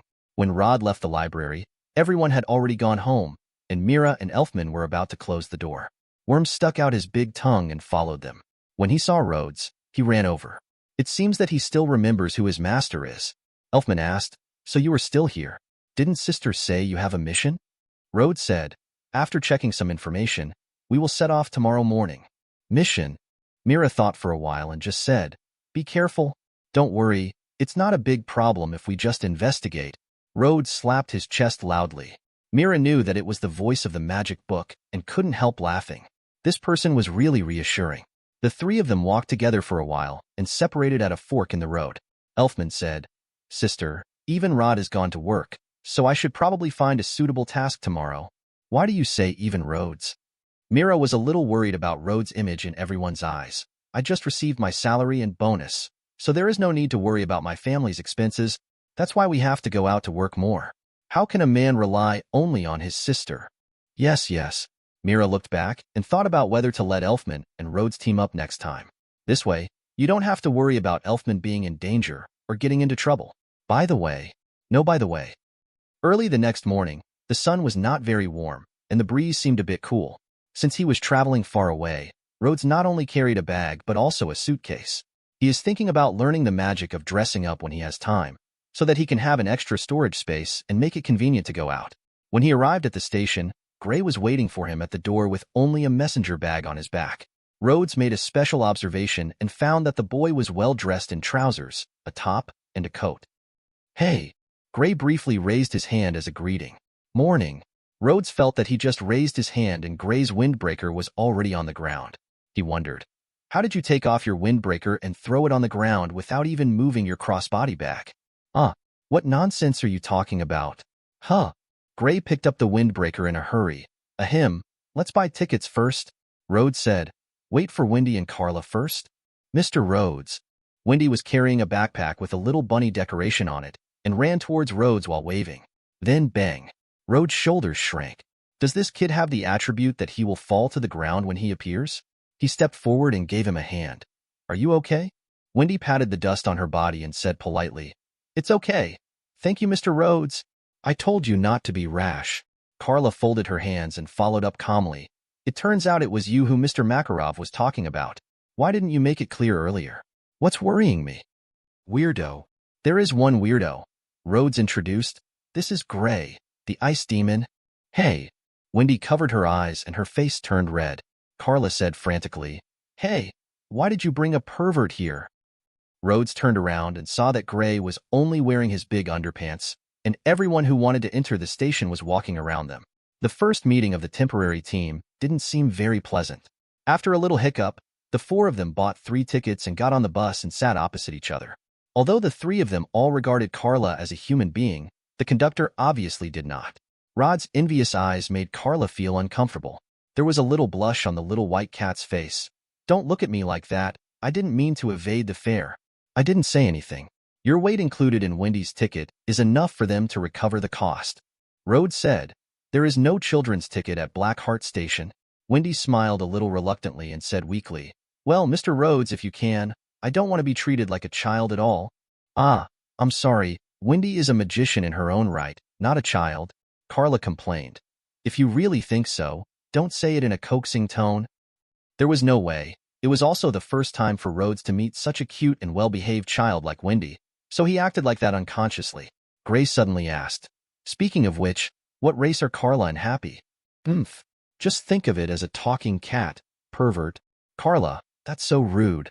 Wendy cast an apologetic look at Gray. Rhodes waved his hand. It's okay, she was right. Hey. Gray stared at him. Rhodes said, Please restrain yourself a little. Really, at least don't take off your clothes in public. Gray crossed his arms and tilted his head without speaking. He didn't mean to do so. If you're bored, let's take a look at this. Rhodes rummaged through his backpack and handed Gray the order form and a few pieces of paper. Didn't the mission content already exist yesterday? What is this?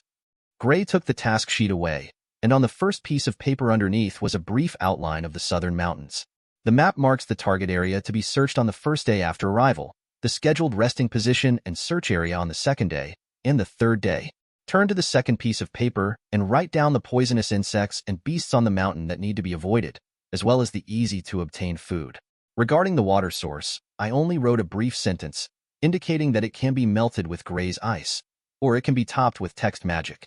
The next step is to discover how to track the target, where the terrain may be convenient for concealment, and mark where stone beetles can be used to pretend to be rocks to create bunkers. Then there is the plan to track the discovery, and several ABC plans are listed, divided into escape and fight. At the end, it was written, there is too little information about the investigation target, the Zate brothers, and the situation of the helpers is unknown, so we must be cautious in fighting. Gray was stunned. Let me tell you, did you do the same thing last time you teamed up with Natsu? Rhodes shook his head. No, I didn't make a plan last time because I was inexperienced, and I felt that Natsu wouldn't be able to read it if I did it, so I thought about it temporarily and then dictated it. Gray didn't know what to say. He seemed to know why Natsu didn't cause trouble during the subjugation mission. Gray, a senior mage who has been a member of the guild for more than 8 years, fell into deep thought. Is this how a mage works? A little bit of useless knowledge. In fairy tale, accepting tasks is generally described as going to work. I often use the words work, commission, and task interchangeably here. I wonder if anyone would mind. Chapter 116. It's amazing. Wendy looked at the plan in Gray's hand with admiration on her face. It turns out that this is how the magicians of the Grand Guild complete their commissions. Carla shook her head. No, now I don't think this guy is a normal magician. Gray asked in confirmation. Rhodes, are you serious? What else? Rhodes thought of something and said, Oh, because it is an investigation mission, it is natural that the information is not detailed enough. We can slowly improve it later. No, that's not the problem. Gray thought for a while and then said bravely, forget it, I will read it carefully. Rhodes breathed a sigh of relief. It seemed that although Gray was fighting with Natsu all day long, his personality was much calmer than Natsu. At least that's usually the case. He rummaged through his backpack and took out a small cloth bag with the Fairy Tail logo on it and handed it to Wendy and Carla. Come and try. Fairy Tail's special mini poro delicacies, a very popular snack these days. In fact, it is equivalent to a small biscuit, which was modified by Mr. Cook based on the taste of poro delicacies. It can be eaten with wine or as a snack when drinking tea. So cute. Wendy was immediately attracted by the appearance of the cookie. It tastes great too, Carla reluctantly said. Both are quite cute. Rhodes smiled and turned sideways to look at the gradually moving scenery outside the window. This was the first time he took a train after arriving in this world. He had only walked outside the station before and observed the terrain a little while getting familiar with the city. When the train left the station and the speed stabilized, Rhodes felt that it was almost the same as riding a green train. Judging from the chaotic technology tree in this world, it should be said to be very powerful. I just didn't notice whether the train was powered by magic power or burned coal and oil. Carla looked at Wendy, who was a little excited, and then at Rhodes, who was full of curiosity. Why do you seem to be more curious than Wendy? Rhodes said, because this is the third time I have left Magnolia, and the 2 previous times were not in this direction. Why? Both Wendy and Carla were surprised, and even Gray was a little surprised. He only knew that Rhodes received few tasks, but he didn't expect that there were so few. Why are you so surprised? Carla complained and didn't know where to start. No, why is the senior wizard planning to act according to the rookie wizard's plan? This kind of thing doesn't depend on seniority. Gray didn't show off as a senior at all. He shook the plan in his hand. Since the president recognizes Rhodes' abilities, I just need to trust him. Besides, Rhodes is very strong.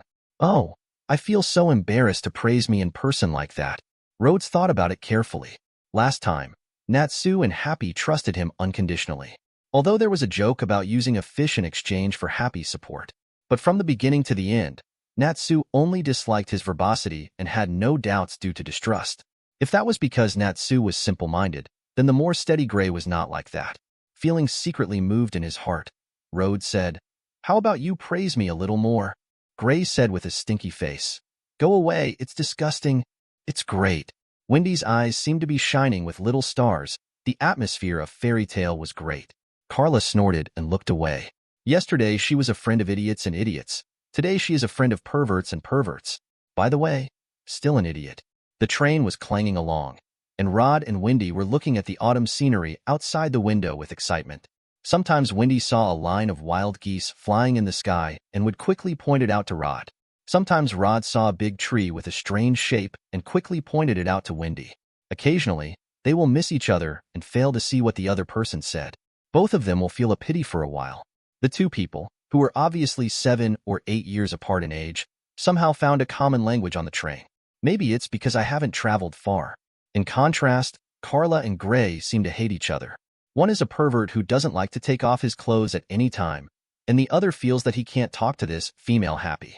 In a harmonious yet cold atmosphere, the train arrived at Harujan Station.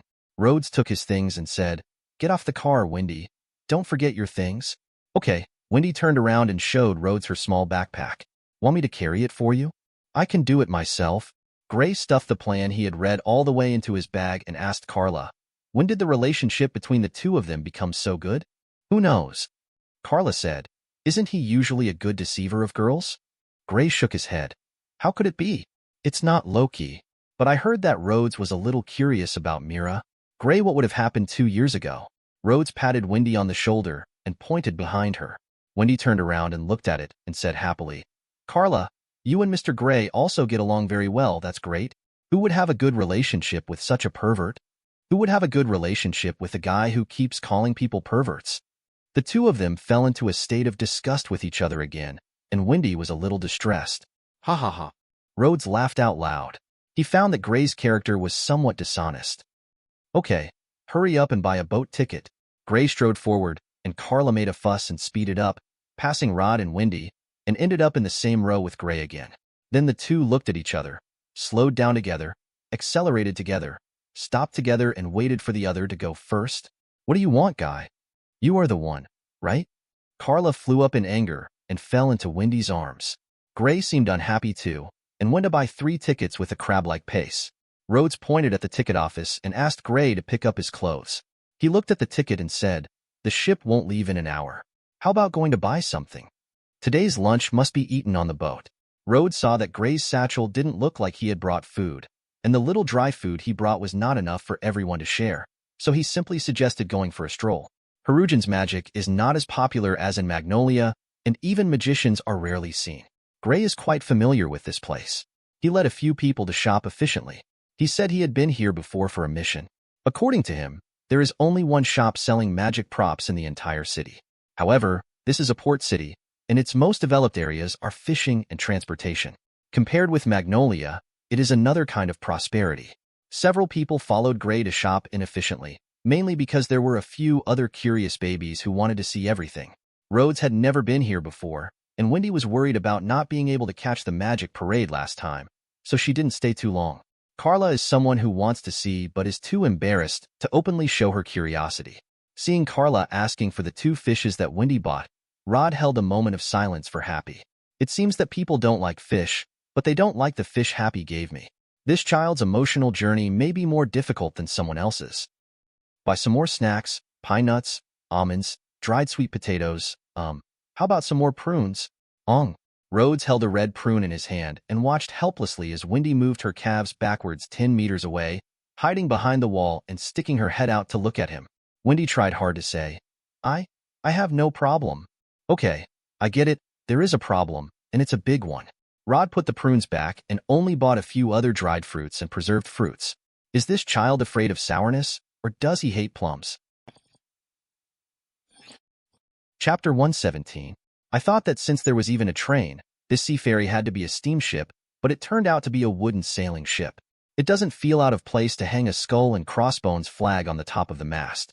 But listening to the captain's orders and watching the sailors shouting and pulling on various ropes, my palms were stained with black tar. Watching the sailboat leave the port and set sail with everyone's concerted efforts seems to have a unique flavor. A sea breeze blew quietly. The sea breeze in autumn was still a bit cold. Rhodes shrank his neck and naturally picked up Gray's windbreaker and put it on. Gray, do you think there are any pirates at sea? Yes. Gray didn't go back for clothes. He wasn't afraid of the cold. Rhodes asked, is there really one? Are they looking for treasure? Gray said, I'll probably look for it, but it's mainly robbery, and there are a lot of guys who can kill people randomly. Wendy seemed a little scared. According to her, she was completely unable to fight. Although she obviously learned dragon-slaying magic, which is known for its powerful destructive power, Wendy is better at and prefers the healing power of sky magic. This kind of ferry with a fixed route should be more likely to encounter pirates, right? Rhodes planned to send a river crab out to explore the route. Gray said, there is no need. The lookout hand on the sea has a wider field of vision than your crab and will give you early warning. And anyway, no magician will come to be a pirate. If you encounter one, just run away or deal with it. The sailors are all equipped with weapons. That's true. Rhodes nodded. Real pirates are definitely more ferocious than the ones you see in comics, but even if you encounter them here, you don't have to be afraid. The cabin of this ship is not big, and it will feel stuffy when you enter it, so a few people have been chatting on the deck. It's just that it's inconvenient to play cards and eat snacks without a table, so I-style afternoon tea set. A small round table, 4 beach chairs, and a parasol appeared out of thin air. The shape is exquisite while also exuding the slightest air conditioning. Oh, it's the master sorcerer. What a powerful magic. The sailors and other passengers on the deck expressed their admiration, and some unconsciously added honorifics. Although I was curious, I didn't dare to approach rashly. Gray sat up carelessly. Why would I use magic to do such a thing? Rhodes also sat on it and put the snacks he bought before boarding the boat on the table. Isn't it convenient for modeling magic to do this kind of thing? Wendy couldn't help but said, it's amazing. Mr. Gray's magic is so beautiful. Even Carla had to admit, indeed, such a complicated shape was completed in an instant. This guy is surprisingly awesome. In comparison, only Rhodes thought this was normal. Lucky's would shape magic seemed to be similar, right? The birth point was in a place where many talents gathered. I really don't know whether it was a good thing or a bad thing. Then, hiss, this is too cold. Rhodes bounced up within a few seconds of sitting down. I feel like if I sit on this ice chair and eat a meal, I will definitely have diarrhea in the afternoon. Wendy and Carla can't stand the ice chair either. It's really troublesome. Gray scattered all the chairs and lowered the table legs to turn it into a Kong table. It was just right to sit on the floor. Carla was even more surprised. It was not a remodeling, but a direct modification? How finely does this person master the magic of modeling? Play cards, play cards. 10 pine nuts for each person. If you lose all, you can do push-ups or sit-ups. Rhodes started to deal the cards. When the other 3 people each threw a few cards on the table, he began to be dumbfounded. What are the rules? This isn't landlords, Shinjiner, running fast, or hitting 100 points. He can't understand it.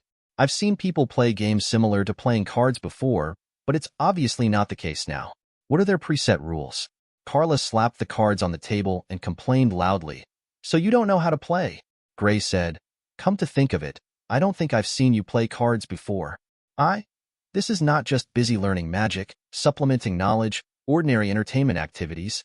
At most, I go shopping with Mira, chat with everyone, fight, or read some interesting miscellaneous books.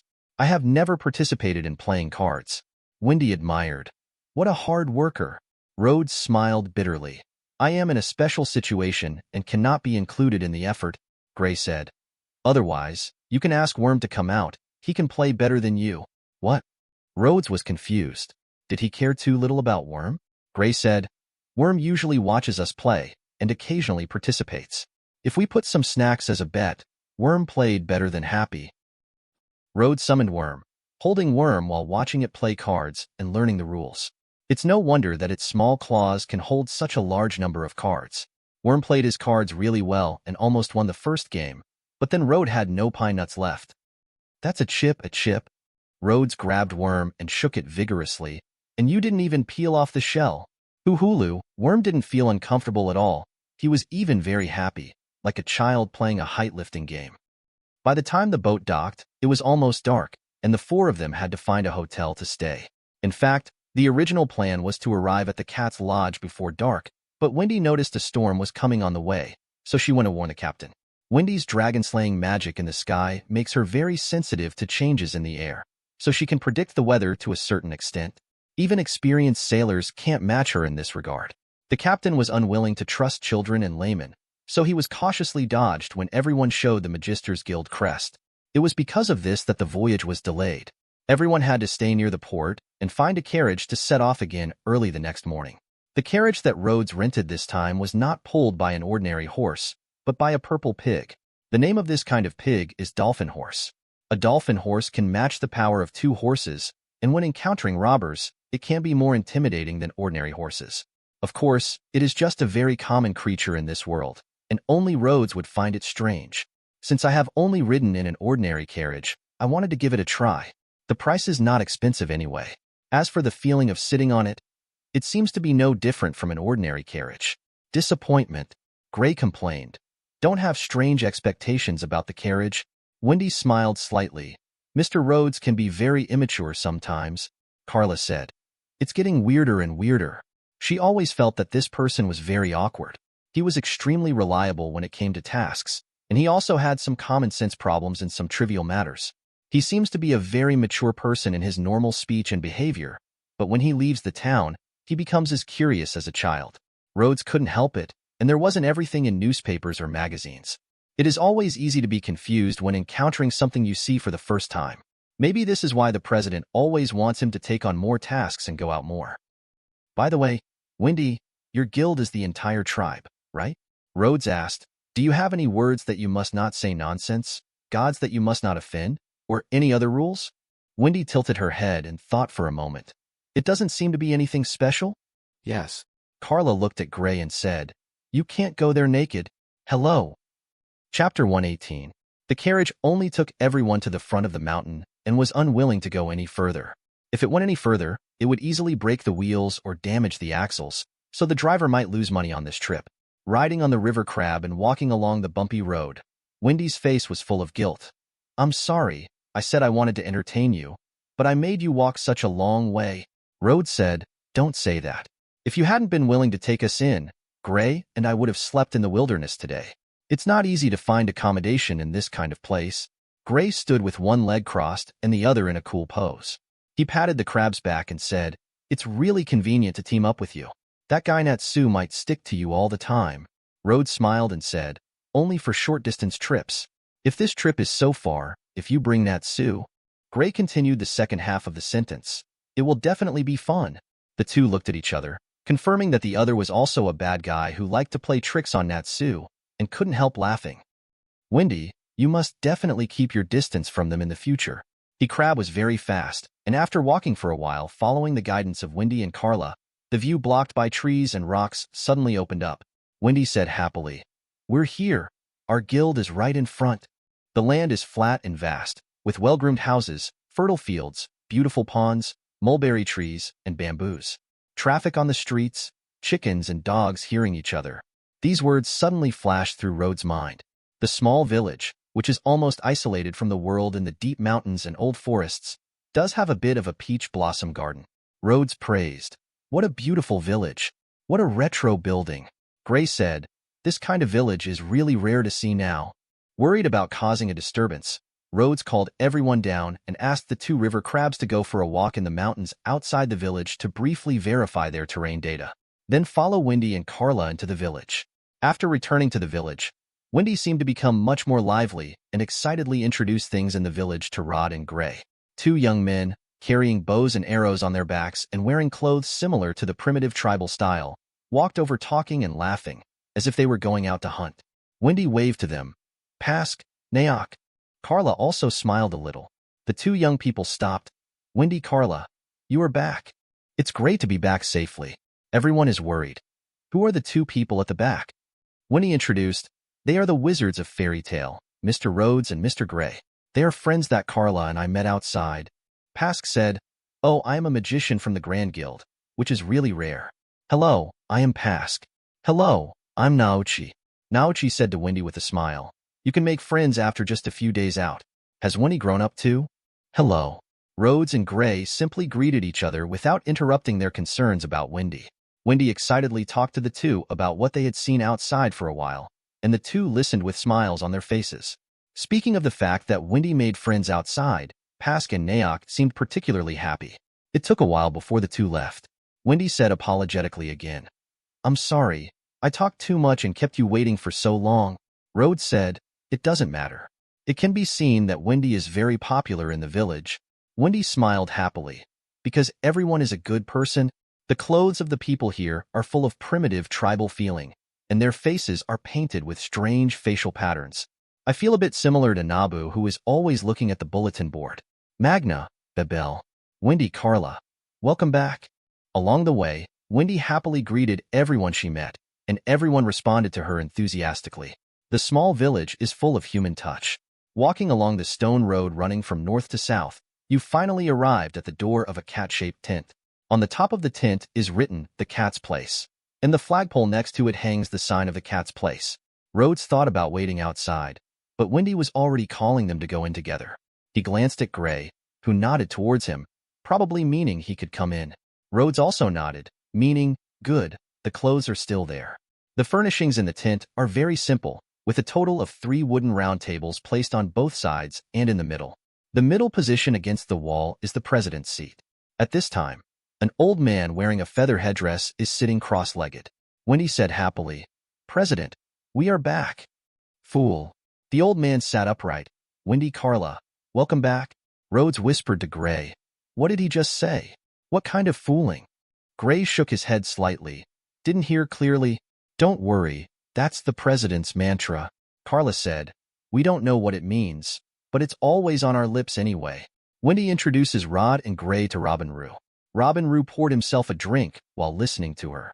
But after he poured half a glass of wine, he started drinking from the bottle. After Wendy finished her introduction, Robin Roo greeted her warmly. It turns out to be the magician of Fairy Tale. "Welcome to the Cat's Place." While he was talking, the wine the old man had just poured into his mouth flowed out from the corner of his mouth. Carla couldn't help it anymore. "Swallow the wine before you talk? It's so rude." "Fooling." Robin Roo said something with unclear meaning, poured some more wine into the cup, and continued to drink from the bottle after pouring. "I'm rude. Thank you for taking care of Wendy and Carla. The drink continued to flow out of the corner of his mouth. Carla patted her forehead. In the past 2 days, she had been complaining about Fairy Tale's idiot. She almost forgot that she also had an idiot in her family. An old man who behaves strangely. Gray came to this conclusion and said politely, I'm sorry to bother you. Are all the old men who can become the president of the guild so ignorant? Compared to Gray, Rhodes even slandered his own guild president. President Robin Liu, our president, Mr. Makarov, asked us to say hello to you on his behalf. Ah, it's Lord Makarov. I heard that he is one of the 10 most outstanding magicians on this continent. I really want to meet him if I have the chance. If he didn't spray wine while talking, the scene would probably be much better. 2 at B-B plus Wendy said. President, Mr. Rhodes and Mr. Gray received a commission near North Ridge, and Carla and I want to help them lead the way. The North Ridge in Wendy's mouth is probably the southern mountain range that Rhodes and others mentioned, because it is located to the north of the cat's place. But Carla suspected that these 2 guys might be more familiar with the nearby terrain than she and Wendy. Do they really need their guidance? Biling, it will be a bit dangerous if you go deep. Fooling. Robin Liu frowned. But since you are Fairy Tale's magician, there should be no problem. Wendy, remember not to cause any trouble to the 2 of you, Rhodes said quickly. Wendy doesn't need to go there, just help confirm the general direction. Originally, asking Wendy to show the way was the president's excuse to let Rhodes and Gray escort Wendy back. How could he take her on a mission? Wendy added. Also, if it can't be completed quickly, Carla and I would like to host them to stay. Fooling. It's no problem if you stay here. Robin Liu said immediately, Carla, please take them to settle down first. Can Wendy stay and tell me about the outside world? Magic Encyclopedia. Missing body. There is a magic called thinking body in Fairy Tale, which is roughly divided into 2 types. One is a pure phantom, which can project itself to a distance and communicate with others, but it can only be seen and heard, but cannot be touched. It can probably be understood as a video call with 3D projection. The other is almost equivalent to the clone technique, which can be controlled remotely and can also perform autonomous actions to a certain extent. This kind has a physical form and can even be disguised as a different image from the original body. The disadvantage is that it will take away most of the user's magic power. In addition, there are similar thoughts. Ghosts are phantoms of existence. In addition to being entities, they can even have their own personalities. The body of thoughts is a very magical magic. If you don't see the process of activation or disappearance, it will be difficult to distinguish it even with the eyesight of the top 10 magicians. Chapter 119. What Harujin is like. What Magnolia is like. How wonderful the magic parade is. When talking about this, Wendy couldn't suppress the happy expression on her face. And the happier she is, the happier Robin Liu is too. He looked at Wendy's expression. Fairy Tale, what kind of guild is it? Foolish. It's amazing, it's interesting, and... Wendy thought for a moment and continued.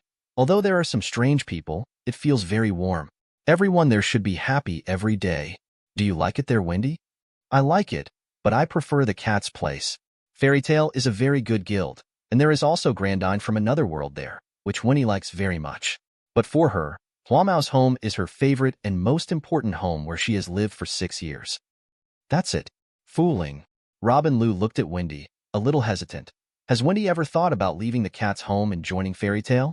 Wendy's expression froze, and tears began to well up in her eye sockets. Why? Am I holding back the guild? Robin Liu was most afraid of Wendy crying, and said quickly, No, no, no, everyone likes Wendy very much. This is the place where the cat transforms. It is too remote, and Heluval is too young. You and Carla's future should be in a farther and broader place. No, I don't want that kind of future. I want to stay at the cat's place. My future is here. Wendy ran out of the tent while wiping her tears. Robin Liu sighed helplessly and looked up at the roof of the tent. Foolish. But here, the place where cats transform, there is no future. Carla took Rod and Gray back to her and Wendy's residence, where they had an empty room. It was originally supposed to be for Carla, but Carla always slept on the same bed as Wendy, so the room was reserved for some clothes and bedding. Is it okay here? If there's not enough space, I have to ask Pastor and the others to borrow it. That's enough. Gray will sleep on the bed, and I can make the bed on the floor. In a strange place, Rhodes felt that it would be more practical to live together. Gray didn't want to bother. It's no problem if I lay the floor. Rhodes nodded immediately. Okay, then you lay the floor. Gray. Huh? Rhodes said a little bit unkindly. That's it. Anyway, the ice mage is not afraid of catching cold. I have a weak body and the bed is fine. I didn't see you saying you were weak during the fight. Gray doesn't mind sleeping on the floor, but this guy is clearly trying to make people angry on purpose. He couldn't figure out how a newcomer with good manners and good character could become like this in just a few months. Gray clenched his fists. He wanted to fight. You really don't worry about anything no matter what you do? Carla was too lazy to pay attention to them. You can rest as you like. We will meet at noon. Wendy? Wendy ran all the way back to the room, threw herself on the bed, and buried her head in the pillow. Carla couldn't care about Rhodes and Gray anymore. Wendy, what's wrong? Did that old man say something too much? I'm going to find him now. Carla's little tantrum came up all of a sudden. Although she usually scolds Wendy for being weak, timid, etc., when others bully Wendy, she is the one who gets the most angry. Not even the president, that smelly old man. Carla is going to pull out his beard. Carla? Wendy's muffled shout made Carla stop. She looked at Wendy, who slowly sat up and wiped her tears. What on earth happened? The president said. Wendy hesitated and couldn't speak, and occasionally glanced at Rhodes and Gray secretly. Gray put his hands in his pockets. Shall we go for a walk outside? Rhodes nodded. That's what I was about to say. The two winking people left Wendy's house and went out for a stroll, preparing to familiarize themselves with the environment. Wandering in this primitive village, Rhodes began to doubt life. Why should I walk on the road with a man? Gray suddenly asked. You seem to be very concerned about Wendy. Of course, she cried like that. Rhodes said, Aren't you curious? Gray said, It's useless to be curious. It may be something in the guild or in the village. We can't ask. Although they get along well with Wendy and Carla, when it comes to the village and the guild, they are considered outsiders. Rhodes said, If it were happy, maybe he would encourage me to eavesdrop. Gray also said, If it was Natsu, he might have broken into Chairman Robin Rue's house. Unfortunately, neither Rhodes nor Gray could do this, and they preferred to ask later. Gray said, Tell me about the mission. Did you find anything? How is it possible in such a short time? The destination is still more than 10 kilometers away. Rhodes said, But the nearby terrain can roughly match the map, which is good news. Gray said with a foul look on his face. Actually, what I'm most worried about is the meeting with the client. What's there to worry about? Oh, Rhodes understood. Strictly speaking, the client this time is the Magic Council era. Specifically, he is captain of the Fiori branch's 3rd Forced Restraint Unit. As we all know, what the lawless fairy tale fears most is the Senate. If it is really lawless, forget it, they lose because they have a conscience. Because he got into too many troubles, he felt guilty when he saw the people in the Senate. Then let me talk to them when we meet. Rhodes thought that since he had no criminal record, he could talk to them confidently. Then please. If possible, Gray wouldn't want to go at all. It's a pity that this is a team.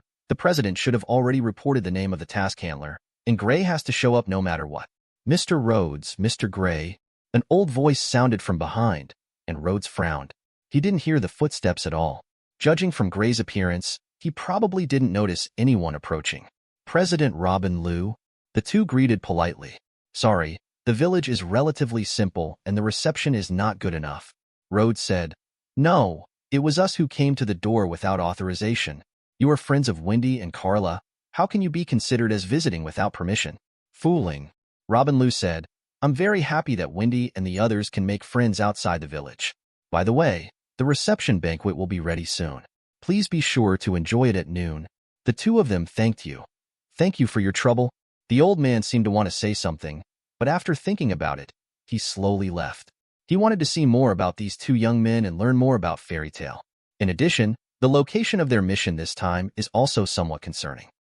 You can read more daily new novels on fictionzone.net. Both sites share the same login details, so you don't need to sign up again. Chapter 120. Ho, ho, ho, haha. Many people gathered in a circle and roared regularly and rhythmically in a special way, relying on the resonance of their chests. At the same time, the body is also squatting up and down and shaking. This is probably the custom of the Niru tribe. Celebrations and sacrifices are in similar forms, but the process and tone are slightly different. It is said that the combined roars can also scare away wild animals. This is probably a ritual passed down from ancient people's hunting activities. This sound seems to come from ancient times and represents the original wild voice of human beings fighting against nature. It can give modern people a special shock. Taking out this special ceremony itself represents respect and welcome. Although Gray and Rhodes don't know much about the Neru tribe, they can feel their enthusiasm. Everyone roared for a while, and soon someone gave up their position and someone else came on, and two people came over to invite Gray and Rhodes in. Unable to resist the warm welcome, Gray and Rhodes stood uncomfortably in the circle of people, shouting along with the rhythm of the others. I shouted until my throat went dry before I finally found some skills and successfully blended into the sound of the Neru-bit people. The sound of roaring and roaring sounded as if it could penetrate the surrounding mountains and drive away wild beasts all over the mountain. After participating in the whole event, Rhodes and Gray both had a hearty feeling and it was very enjoyable. If there was any regret, it was that Wendy sat in the corner holding her legs and sulking the whole time. Even if Robin Lou called her, she would just puff her cheeks and look away. Carla stood firmly on Wendy's side and refused to help at all. After the banquet was over, Rhodes went to talk to Wendy and asked about the reason for his anger. It's just that Wendy learned to take things seriously at a young age. Nothing, Mr. Rhodes. Are you going to start the mission? Carla and I can help at any time. Well, thank you. It's nothing but something. It's just hard to ask. Rhodes followed her words and took out the map. We have to meet the client here before 5 o'clock in the afternoon. Do you know this place? It's so far. To get here, you have to go around the back of the village, and then... Wendy is very familiar with the roads near the village. Listening to her words can save you a mountain to climb and avoid some woods where beasts are infested. Thank you. That's a big help. Although he Crab has explored some suitable paths, the efficiency has also improved a lot. Wendy added, Carla and I can take you there. Thank you. But if you bring unplanned people to see the client without authorization, the other party may be dissatisfied. Rhodes said, besides, does Wendy still have something to do here? Things to do. Yes, anger is normal. You can vent your emotions and express your dissatisfaction, but it cannot be used to solve problems. Rhodes touched the top of Wendy's head and watched her puff out her mouth. Wait until Wendy is not so angry, then go and express your opinions to the person who made you angry. Oomph. Carla glared at him. That's putting it lightly for a guy who doesn't know anything.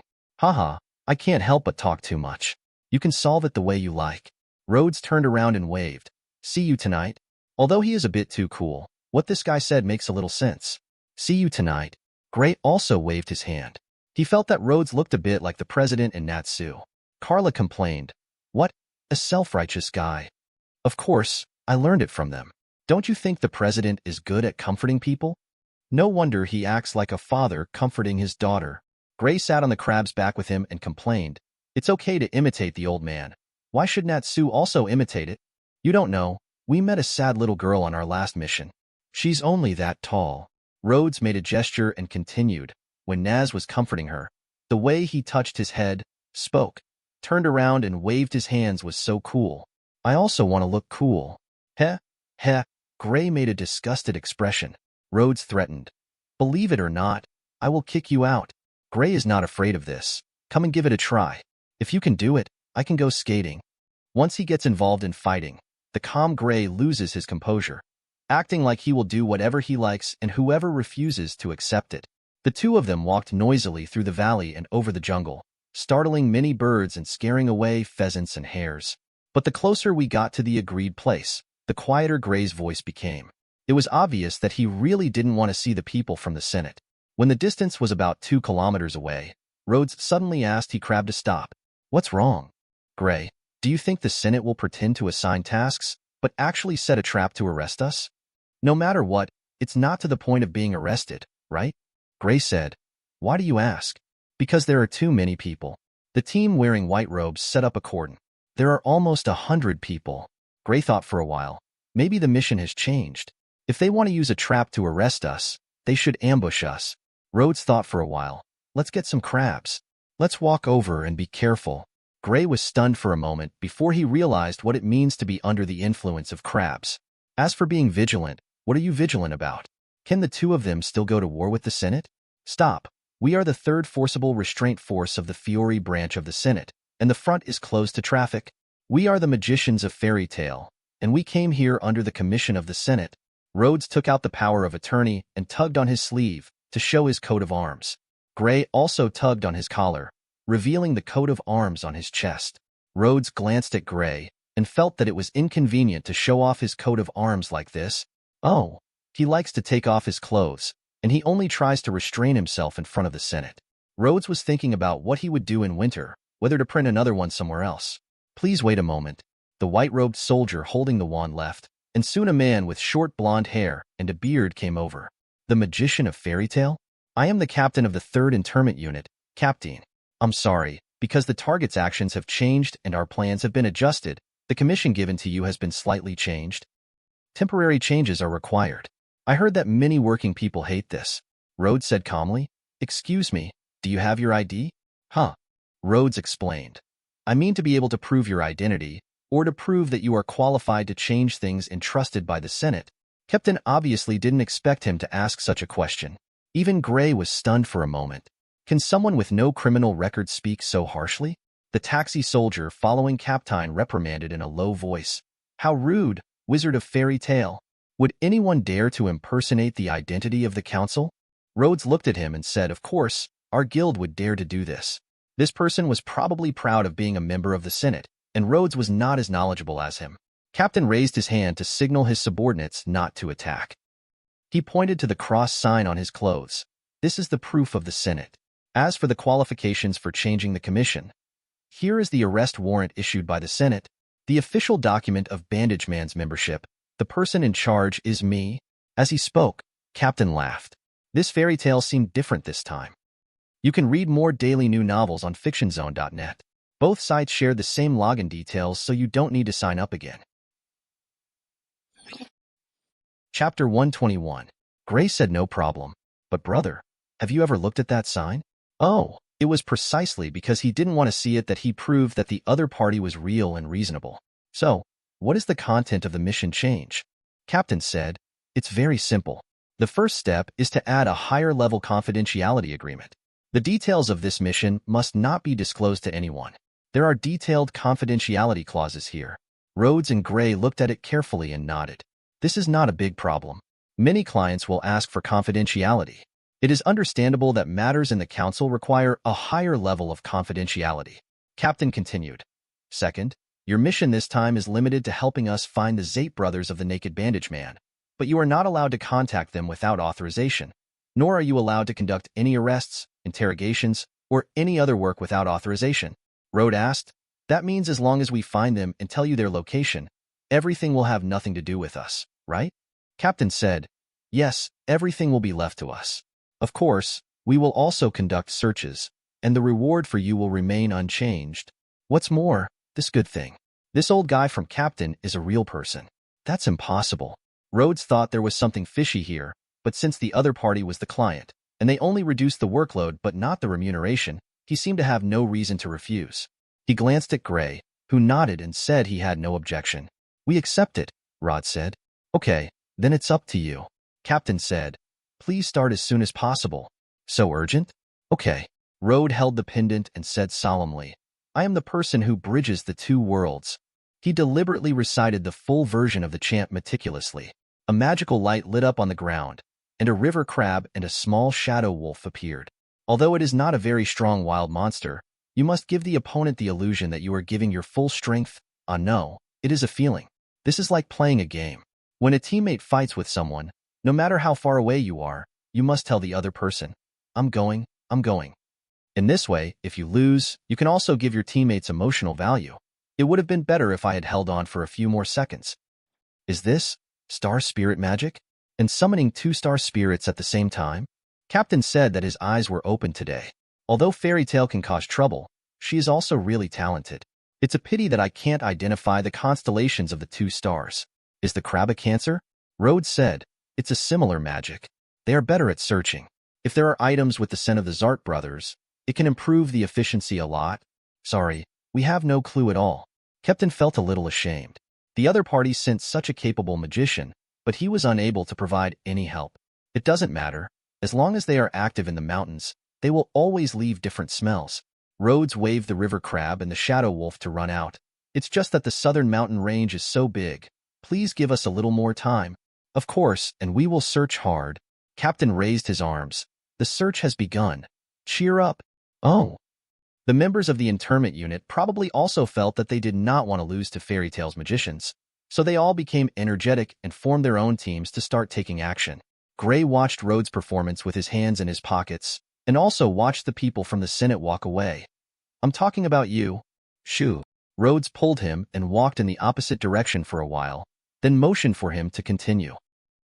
Gray wanted to say whether you were a bit cunning, but now he was more concerned with another question. Why did you lie to them? Hey, what do you mean by lying? I just didn't use my full strength. What's wrong with leaving more magic power to defend myself when I go out? And did I just tell a lie? I just used a little lazy trick. Gray looked at him. Wouldn't it be more terrifying if he could mislead someone like that without telling a lie? Rhodes waved his hand. Don't look at me like that. Don't you think it's weird that the task content is suddenly changed? The reward remains the same, and you have to do it. Of course there are fewer things that are strange. Gray thought for a while and said, probably because the Senate already knows the goal of the Naked Bandage Man. They thought this was a secret that we couldn't understand, so they deliberately changed the mission content. And this team probably doesn't have anyone who is good at searching, and they are anxious to find the Zate brothers, so they didn't cancel the mission directly, but continued to ask for our help. What's that look in your eyes? It was a touching look. Rhodes shook Gray's hand up and down and patted his back hard. I didn't expect that there are people in this guild who have brains and can use them. You can discuss anything with Gray in the future. Gray said with a stinky face. I always feel that I have been underestimated by you. No, I just didn't expect that a person who fights with Natsu all day long and would have his underwear taken away by him could have such a high IQ. Gray's face suddenly turned red. What does this have to do with underwear? Don't you be ************* D off and fight with Natsu. I thought you wouldn't blush. Who would say such a thing to your face so seriously? Oh, I'm sorry. Rhodes thought for a while and then said, if you stay at Wendy's house at night, don't mess around, or you will be beaten to death by the whole village. No way. After admonishing Gray a few words, Rhodes called out the other shadow wolves to go out to search separately, and the area was set within the previously planned area. As for him and Gray, just find a mosquito-free place to rest. I still have some snacks I bought in Harujin, just enough for Gray to set up a table to eat and play cards. Thinking about the people who were searching hard in the mountains, Rhodes felt a slight reproach in his conscience.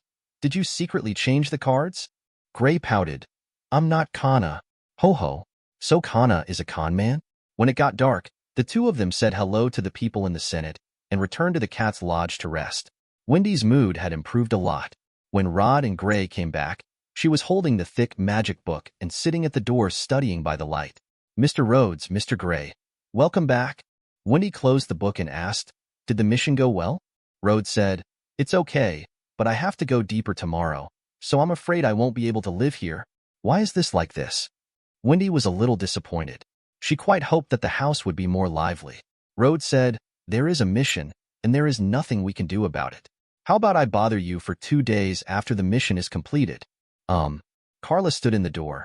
How long do you have to chat outside? The food will get cold. Gray said smoothly, isn't that just right?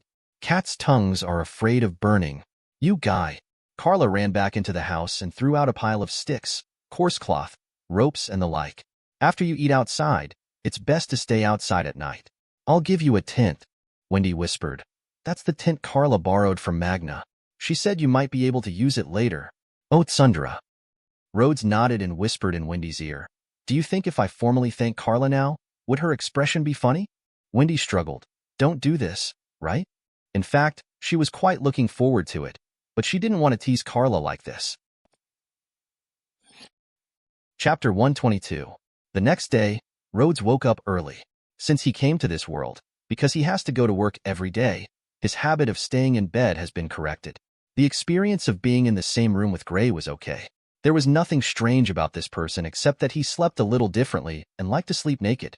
Unlike Natsu, not only does he look ugly when sleeping, but he also snores very loudly, and sometimes he even breathes out small flames while snoring. When I sleep with him, I always worry that he will have a nightmare and light up the house. Gray woke up quickly, lifted the quilt, and stood up, rubbing his eyes as he prepared to go out. Don't move, Rhodes shouted, rushing to the door and grabbing the door handle in front of him. Gray said drowsily, Rod, do you want to go to the toilet too? Damn it, put my clothes on first. Gray lowered his head and looked. I almost forgot. Something almost happened early in the morning. After solving their personal problems, the two went out for a simple morning exercise. When she came back, Wendy was already full of energy, holding a thick magic book and reading it, while Carla was making breakfast. I forgot to ask this question last night. Is Carla the cook at Wendy's house? Good morning, Mr. Gray. Mr. Rod? Morning. Good morning, Wendy. Are you so anxious to read this book? Rhodes said, don't forget what Granny Porliusica said. You can't force yourself to practice. Yes, I remember. But this is the magic left to me by Grandine. I want to learn it before meeting her, or at least memorize it. The little girl's expectant smile shines brightly in the sun. Maybe she was hoping in her heart that she would be able to see Grandine after she learned the secret of dragon slaying. Come on. It's time to eat. Carla came to call a few people to eat, but she looked like she was not in good spirits. Carla, did you sleep well? Asking the host as a guest whether he slept well made Rhodes feel a little strange. It's nothing. It's just a nightmare. Carla glared at Gray. Do you want to tell them that you didn't sleep well at night because you were worried about some pervert? Gray was confused. This kitten is quite vindictive. Wasn't it because he said something like, cat tongue yesterday? Thanks for the treat. It tastes great. Huh, I didn't do it specially for you. Even so, I'm still grateful. See you in a few days. Rhodes picked up his bag and took his suitcase with him. Gray also carried his own bag and carried the tint Carla borrowed. Thank you for your hospitality. After taking 2 steps, Gray suddenly stopped. Thank you for the tint, and the breakfast is really delicious. Carla's expression suddenly became very exciting. Suddenly. I'm so annoyed. Wendy also smiled and said, Carla's cooking is delicious. Wendy. Rhodes turned around at the critical moment and was lucky enough to see the excitement. To deal with Tsundere, you still have to use a straight ball. This guy Gray. Ice magic can't freeze his warm heart. The two left the small village of Herulan and headed for the mountains respectively on a river crab. From today on, we will advance into the mountains while searching, and we will also camp in the mountains at night. Rhodes and Gray randomly found a group of people from the Senate to check in. Let the river crabs and shadow wolves go out to search in front of them, and then let out more wild monsters after they are out of sight of these people. Rhodes's current state is very contradictory. He is working hard and still fishing. This is the joy of a summoning magician. When he is bored, he can also play sparring with Gray. Gray has learned more complicated fighting skills than Rhodes. Whether it's fists, kicks, grappling, wrestling, or weapons such as swords, guns, swords, and halberds, this kid knows a little bit about everything. The reason for learning these things seems to be to facilitate his modeling magic. Those who can make their own weapons are willful. Since the Senate sent many people, the search progressed much faster than Rhodes expected before arriving. It's a pity that I haven't gained anything for the time being, but I enjoyed the barbecue. It's really convenient to be able to use word magic to light a fire, and with Gray here you don't have to worry about forest fires. When setting up camp at night, the two of them accepted Captain's invitation and pitched a tent in the middle of the Senate's ranks. Stick that one. Hold on, tie a knot here. Well, Rhodes didn't know how to set up a tent, so he relied on Gray's guidance. But it's also good. I learned new skills. You have to be careful of snakes, insects, rats, ants, and the like when camping in the mountains, but the council team was well prepared and brought this year's latest deworming medicine. Rhodes had seen an advertisement in Wizards Weekly in the summer, but he had never been willing to buy that one. This time I can just rub it a little, and the one Gray brought can be saved for later use. This life continued until the morning of the 3rd day. Rhodes used 3-dimensional text magic to create water to wash himself and Gray. Afterwards, I followed Captain to eat some bread for breakfast and start a new day's work. He released the river crabs and shadow wolves as usual, then played cards, fought, and meditated. It was almost noon when I suddenly felt a shadow wolf actively returning to Summoner's Rift. This is a signal that a suspicious target has been found. Shadow wolves are different from river crabs in that they cannot share vision. This is the only way to communicate silently. Rhodes immediately summoned the shadow wolf again. How many people are there on the other side? The shadow wolf scratched the ground with its claws and saw 10 of them. Where's the location?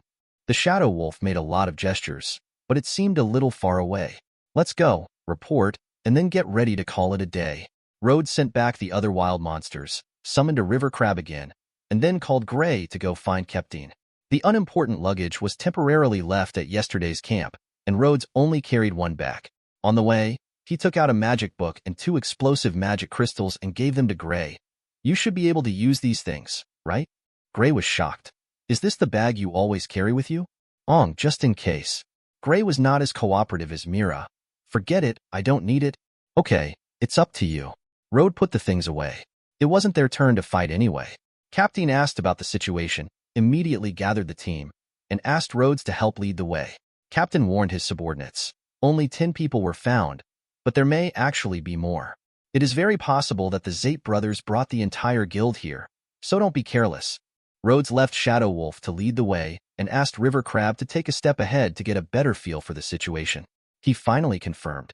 Are you sure you don't need our help in the battle? No need. As long as we can confirm his whereabouts, we can still deal with the naked bandaged man even if the entire guild is there. Captain said seriously, please be sure to comply with the 2 additional requirements. Otherwise there will be more than just remuneration waiting for you.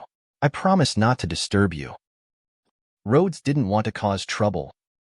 Chapter 123. After careful reconnaissance through the River Crab's perspective, more than 20 people were found nearby. Rhodes led everyone to hide in a mountain call that he had chosen in advance, and marked the location and direction of travel of the targets for Captain on the map. After Captain thanked them, he asked Rhodes and Gray to stay where they were, and then immediately began to make arrangements, as if he wanted to surround them and catch them all. Rhodes just put 2 river crabs patrolling the surrounding area and waited for the mission to be completed to get rewarded. Is this force of interment strong? Gray said, they are not strong in terms of fighting, but they have a special way of dealing with magicians.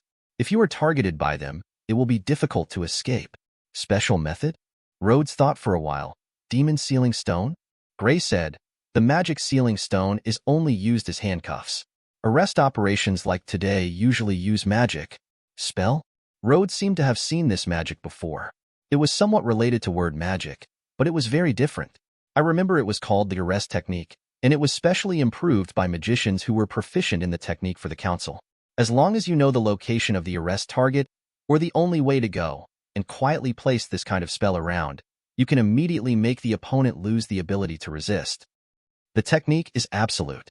Many magicians who use magic like to say this. This is a very special kind of magic, and those involved in the spell must abide by the rules set by the spell. For example, use special text to write magicians are not allowed to go out around the target. Then as long as the target area is surrounded and the spell is activated, the magicians inside will be trapped. To go a step further, you can even write those inside the spell cannot use magic. Once the opponent falls into the trap, you can easily defeat him with remote magic from the outside. The charm of the spell is that even if it is performed by an ordinary magician, it can trap the top 10 magicians. Of course, such a powerful magic also has its limitations. The most obvious one is that it takes a long time to activate, which far exceeds the chanting time of other magics. Therefore, this kind of magic is suitable as a trap, but it is difficult to use on the spot in battle. Rules such as the person who enters will die immediately don't seem to be able to take effect, and there are various restrictions on overly complex rules. In addition, maintaining the existence of the spell also requires a certain level of magic power. In short, this is not a magic that ordinary magicians can use. However, when Wally, the council's team, used their intelligence advantage in numbers, combined with specially improved spells, they were able to exert quite powerful effects. This is also one of the reasons why they are looking for trouble for the Dark Guild everywhere. Wait a minute, Rhodes suddenly asked, you understand so clearly, wouldn't you have been dealt with by the Senate's magic? How is it possible? I haven't reached that level yet. Gray looked concerned. I just got to know him by chance. Oh, prepare for a rainy day? You guys, have you corrected your common language? Gray couldn't tell whether this person had used the wrong words, or whether he was implying that he would be dealt with by the Senate sooner or later. Rhodes frowned. We seem to be on guard. They have left people nearby to watch. Gray said, although it's unpleasant, it's a confidential mission. I'm a little curious about what they want to hide. Rhodes said, I'm also curious, but I don't want to cause trouble. He stared at the 2 team members who were responsible for guarding with his vision connected to Heartfilia, so as not to be secretly trapped in the technique. The 2 chatted for a while, and after a while, magic lights suddenly lit up in 2 places on the mountain. Rows of strange words appeared out of thin air, forming 2 circular barriers. Those 2 places are where the members of Naked Bandage Man gather. Gray looked at the 2 barriers and gradually felt something was wrong. Aren't there 3? Boom. The sound of explosions sounded in the place where the barrier should have been formed, followed by the light of magic bullets and the cry of the battle starting. Something happened. Rhodes patted his butt and stood up, complaining that these people couldn't do a sneak attack. Maybe they were discovered by the other party when setting up the spell, or they were disturbed by the people who just came over. Gray stood up and prepared to help. Rhodes grabbed him and said, "Go to the two people standing guard first." The two taxi soldiers in white robes were not worried about the sound of the battle. Instead, they saw Rhodes and Gray coming over and gripping their staffs. "Do not interfere with the law enforcement actions of the council, wizards of fairy tale," Gray asked. "Is there an accident over there? Are you sure you don't need help?" A soldier said stiffly, Captain can solve it. Don't forget your additional terms." "Okay, I don't appreciate it, just rest." Rhodes pulled the worried Gray aside to wait. The fighting continued for a while, and a red flash bomb rose in the sky. The faces of the two soldiers suddenly became ugly. Gray asked, "Hey, whose signal is that?" "Yes, it's the captain's urgent request for help." A soldier gritted his teeth. "Please come with us to support the captain." "Hey, you're crazy. They can't participate in the arrest." "But the red signal requires mobilizing as much combat power as possible. Is there a bug in co-authoring two commands? There is no priority order for such important commands. Rhodes feels that this will destroy the council sooner or later." Rhodes urged, "Please make a decision quickly. There are dozens of people on the other side. Normally, when ordinary magicians like us encounter a large number of magicians from the Dark Guild, we should avoid them as soon as possible." Gray obviously didn't want to leave it alone. Worrying about the safety of those people prevented him from hearing such obvious subtext for a while. This kid still gets hot-blooded occasionally. The two soldiers hesitated. "Please help us, please. The responsibility lies with us. The captain usually takes good care of them. At this time, a little more help would be best." Rhodes summoned 2 river crabs and carried 4 people speeding towards the direction of the flare. When they arrived, the naked bandage man's magicians were gone, and about 30 taxi soldiers in white robes fell to the ground. "Team leader, what happened?" 2 soldiers jumped off the river crab and helped Captain sit up. "We were exposed." Zate suddenly took action and knocked down 2 people. The spell failed to take effect. Captain briefly explained the situation, then struggled to stand up, leaning on his staff to leave. "Quick, go and support Deputy and the others. The Zap brothers are very strong, and they will suffer." Gray flexed his wrists and said, "You two, please help the wounded first. Let us go over there." Captain was stunned. "Magic of fairy tale, why?" "Captain, we invited them here without authorization. These 2 soldiers were quite trustworthy." Captain made a quick decision. Please help my subordinates."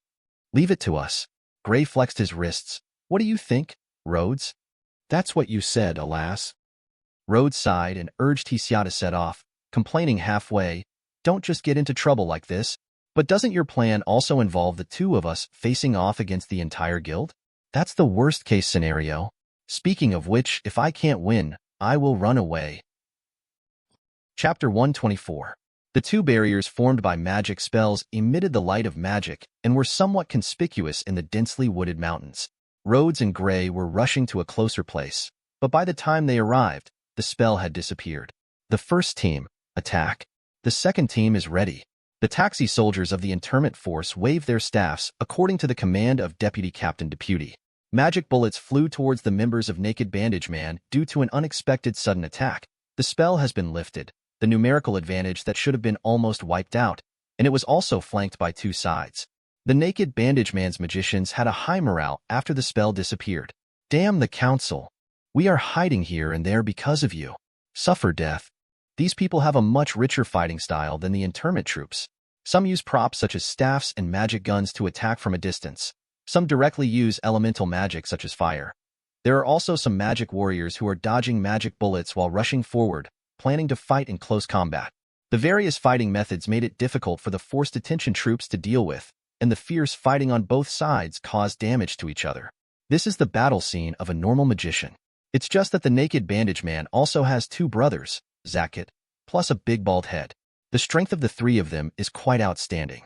After the 3 men joined the battle, the forced attention force gradually fell into a disadvantage.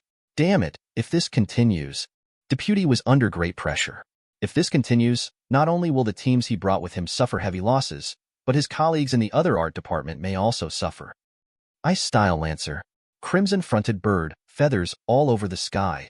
More than a dozen ice spears and hundreds of feather flying knives suddenly arrived, and the enemy immediately fell to the ground. "It's Fairy Tale's magician. Hold on. Our reinforcements are here." Deputy did not bother to ask them why they participated in the war without authorization. The most important thing now was to boost morale. But the person who came was Rhodes, so he would naturally try his best to avoid misunderstandings. So after having carried out a wave of sneak attacks, he shouted, "At the invitation of Captain, come to support Deputy Captain Deputy." Deputy instantly felt relieved. "Cheer up and attack." Oh. The taxi soldiers of the forcibly detained troops were in high spirits and fought with all their strength. "He's a magician from a regular guild. Damn it, those guys are already standing in the light. Why are they still going out of their way to hinder us?" The bald man next to the Zate brothers said disdainfully, "It's just 2 people. You 2 are coming with me to deal with them." "Yes, Brother Baojia." While helping, Deputy did not forget to remind him, "Be careful, that guy's gun is very difficult to deal with. Magic shotgun." The big bald man known as Baojia pulled the trigger. "Go to hell." Ice shape ice shield. More than a dozen magic projectiles exploded on the surface of the ice shield, adding cracks to the ice shield. That ice mage, so fast. That shield is so strong. So Gray's magic is so strong? Why are you so surprised?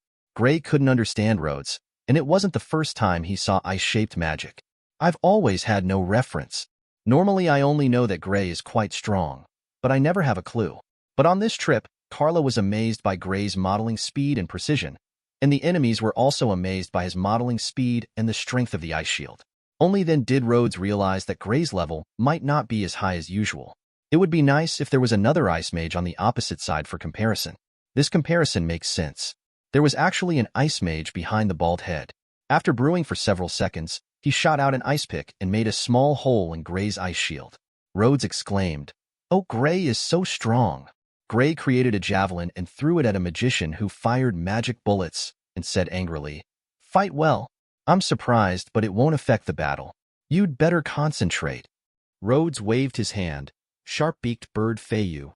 5 small sharp-beaked birds each shot out a feather, then flapped their wings and charged forward to attack. A large sharp-beaked bird fired another wave of feather-flying knives and then rushed towards the leader Zat. A few unlucky guys immediately won the bid, screaming and covering their arms. "Don't panic." Bald-headed Baoji fired another shot, hitting a small sharp-beaked bird. One is of the ice type, and the other is of the summoning type. They must be weak in close combat. "Demon swordsman, charge at me." Yes. The 4 men holding long swords covered each other and charged forward, defeating 5 small sharp-beaked birds at the cost of 2 serious injuries. One of the remaining 2 people rushed towards Gray and the other towards Rhodes. However, an ice sword appeared in Gray's hand. The first move knocked the opponent's sword away, and the second move cut the opponent to the ground. Rhodes noticed that the crimson sharp-beaked bird was also defeated by Zate's magic and summoned a group of stone beetles. The magic swordsman who rushed towards him slashed the ancient stone beetles back with his sword, causing small cracks. The ancient stone beetle bit the opponent's waist and dragged him underground, leaving only his head exposed. The other stone beetle raised its leg and kicked him unconscious. Escape. Rhodes waved his hand, and the stone beetles escaped underground. One emerged from under the bald head and lifted him up, while the other jumped out and bit him. Gray wielded the ice sword to cut off his magic gun and cut exaggerated wounds in front of him. Then the cold air froze the opponent's arms and body together, stealing heads. But Rhodes didn't care about him, because the Zart brothers, who were the most capable of fighting, walked towards them. It's hard to describe the combat effectiveness of the forced detention troops. They were clearly about the same number of people, and they were well commanded and ordered, but in the end they still fought a 50-50 split. Vice Captain Deputy received a blow from Zat in the front and a stick from Carter on the forehead. He could no longer stand up. He could only see the Zart brothers confronting Rod Gray in his hazy vision, placing all his hopes on the 2 foreign aides. "What did you 2 bastards do to my men, ah?" Zate, who had an afro, said, "Brother Carter, how about breaking their bones into pieces?" The coxcomb-headed Carter was a bit naive. "Okay, do you want to do it now, Brother Zate?" Rhodes refused to communicate ineffectively with the enemy, so he ignored the provocation of the 2 guys who called each other brother and quickly told Gray the information he had just obtained. The one with the explosive head uses an invisible attack method like an air cannon. The precursor to the attack may be a glare, or he may raise his hand to use the ring on his hand. Pay more attention to his small movements. The one with the coxcomb head is good at close combat. His weapon is a short stick, which is very powerful. The armor on his body may be the same as Erza's magic armor, which has very strong defense. Gray clenched his fists and put into a fighting stance. So you have been observing the two of them. Otherwise, we can't just watch and command wild monsters. Rhodes waved his hand, ancient stone beetle. Chapter 125. Zate opened his left hand, 5 gemstone rings sparkling, and the gold teeth in his mouth were even more dazzling. You actually look down on people so much. You magicians from the regular guild are really infuriating. Bang! The ancient stone beetle seemed to have suffered a heavy blow. It took a few steps back and then split into 2 stone beetles. This time, 3 stone beetles charged forward together. Carter shook the short stick in his hand. Do you want to do it now, Brother Zate? You are repeating the same words again, Brother Carter. Zate laughed. If you want to take action, just go ahead. Okay, Coxcomb Carter's tone was very silly and slow, but he didn't hesitate at all to take action. He knocked 3 times with the short stick in his hand, knocking all 3 stone beetles over. The armor on his body was bitten by one of them, but only a shallow mark was left. 3 stone beetles split apart and turned into 6 mini stone beetles less than 1 meter tall. Oh, the more we fight, the more types we fight. It seems to be a very rare summoned beast. Zat was confident, but the biggest weakness of the summoning system is their master, human. Zat, who was about to launch a surprise attack on Rhodes, looked confused. Where is their master? Hiding? Then take care of the other one first. Zate moved a finger, and the light of magic flashed on the ring. Wow! Gray cried out in pain as if he was hit hard and flew backwards. Rhodes stepped out from behind a tree and stopped him. I told you not to hide, but you are so stubborn. Hee. Gray wiped the corners of his mouth, and although he was a little injured, he actually laughed. I see. I understand that guy's magic. I'll deal with him. You. Rhodes wanted to curse, but I even asked the wild monster to get beaten so that you could watch. You have to take a beating yourself, right? You usually look calm, but if you start a fight with Natsu and give him a beating, you might as well listen to Natsu's advice. It's up to you. If you get beaten to death, don't say I didn't care about you. Ah. Rhodes raised his right arm. Receive the canyon swift crab. After all, when Rhodes, who loves to worry, used to receive magic, he still chose the river crab form with the best view. At the same time, 6 mini stone beetles have penetrated into the ground. Carter scratched the back of his head. Brother Zate, the stone is gone. I saw it, Brother Carter. That guy actually knows how to receive magic. It seems that it will take some effort to deal with them. Do you want to do it now, Brother Zate? He's repeating the same words again, Brother Carter. Zate walked forward loudly. Hurry up and deal with them. We still have something to do. Okay, Brother Zate. Carter followed the strides and took a few steps. He looked at Rhodes and then at himself and suddenly said, his armor is so handsome. Anything like that is good. If you like it, you might as well defeat him and ask him how to change. Zate grinned. I'll deal with the ice mage first and then I'll go help you. Okay, Brother Zate. Carter carried the short stick and walked straight to Rhodes. That suit of armor looked better than his, and he wanted to break it. Ice shape, sledgehammer. Gray put his right fist on the palm of his left hand, and an ice 80 bigger than a human fell from Zate's head. Zate raised his right hand and flicked his fingers lightly. The ice hammer was instantly shattered, and he grinned, revealing a mouth full of gold teeth. The ice-shaping magic is of no use to me, no matter how fast the shaping speed is. Is that so? Gray waved his right hand, and his shirt flew out. He showed a confident smile and made gestures with his hands to activate the modeling magic. Let's try it. Break it, break you. Carter waved his short stick, making a sound of breaking the air with every blow. Rhodes walked around him nimbly, almost as fast as an afterimage. Bang! He kicked Carter on the back and staggered him. But then a short stick was swung over, and Rhodes had to quickly dodge. This guy's movement speed is average, but his reaction speed is not slow. Moreover, this broken armor is quite hard. Is Gray okay? Rhodes looked at Gray and Zat fighting, and it seemed that he didn't suffer anymore. Where are the stone beetles? Very good. They are already busy carrying the wounded soldiers of the council. Considering the possibility of using poison and worrying about accidentally injuring friendly troops, Rhodes gave them an order to move those people away. Whoa! The short stick was swung. Rhodes leaned back, kicked Carter's ribs with his right foot, and ejected himself. Then he put his right hand on his chest, probably where the pendant was. Answer the call, Shadow Wolf. Who can fight in a group but wants to fight alone? 6 shadow wolves appeared. The two-headed wolves took a few steps and spun forward, double-fanged wolf fangs. For ordinary wolves spread out to both sides, ready to bite the limbs. Click. The two-headed wolf's fangs and claws rubbed violently against Carter's armor, making a harsh sound. Dogs can't bite. Carter swung his bat, and a two-headed wolf was shot down before biting his neck. The other two-headed wolf kicked Carter's body with 4 claws, its teeth sinking into the shoulder armor. Carter raised his hand, and 2 ordinary wolves rushed forward. One was hit in the head by him, and the other took the opportunity to bite his wrist. But he just dragged the ordinary wolf's body and continued to swing the stick to hit the two-headed wolf. The short stick failed, and the two-headed wolf jumped back and tore off Carter's shoulder armor on the left side. Answer the call, Crimson Bill. Rhodes was not idle at all.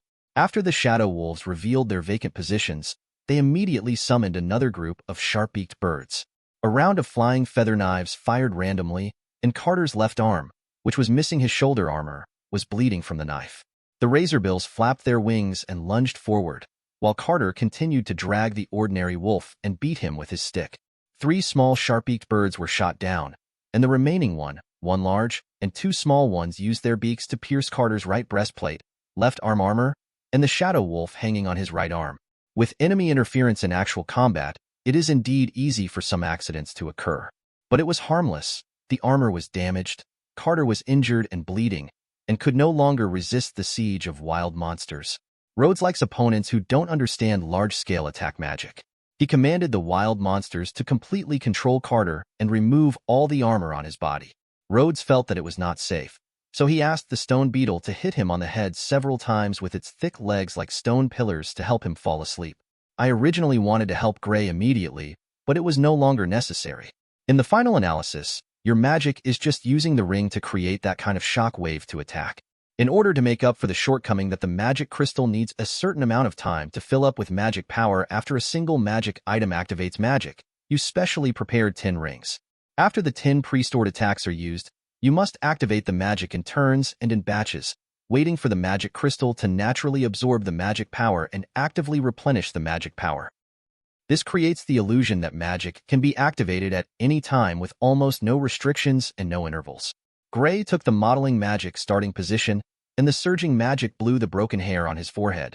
Then what happens if the speed at which I can shape my shape is much faster than the speed at which your magic crystals can fill them with magic power? Because Zate's unique fighting skills were exposed, he seemed a little jealous. No one can do that kind of thing. I am the strongest holding magician. The strongest holding type? Gray laughed. It's hilarious. Ice-shaped scimitar, spear, broadsword, euphorbia, battle axe. Various huge ice weapons were created one after another by Gray, one after another flying towards Zate from all angles. The rings on Zate's hand lit up one after another, shattering huge weapons one after another. When he could no longer defend himself with magic and was forced to dodge, Gray thrust out an ice crystal blade from each elbow of his hands and rushed forward. Ice blade, 7 continuous dances. Gray's body spun and danced like a dance, and the 2 sharp blades quickly slashed Zate's body 7 times. Zate screamed. Blood sprayed out from his body, and then ice crystals formed on his body, and he fell heavily. Gray withdrew his move and squatted on the ground. 2 ice blades shattered and flew like fine snow. Rod picked up Gray's clothes and threw them at his head to ruin the atmosphere. MD, this guy is so handsome. Thanks for watching. You can find the next videos in the playlist linked in the info card, directly on my channel, or right here on the screen. And as always, if you have any feedback, feel free to share it in the comments too.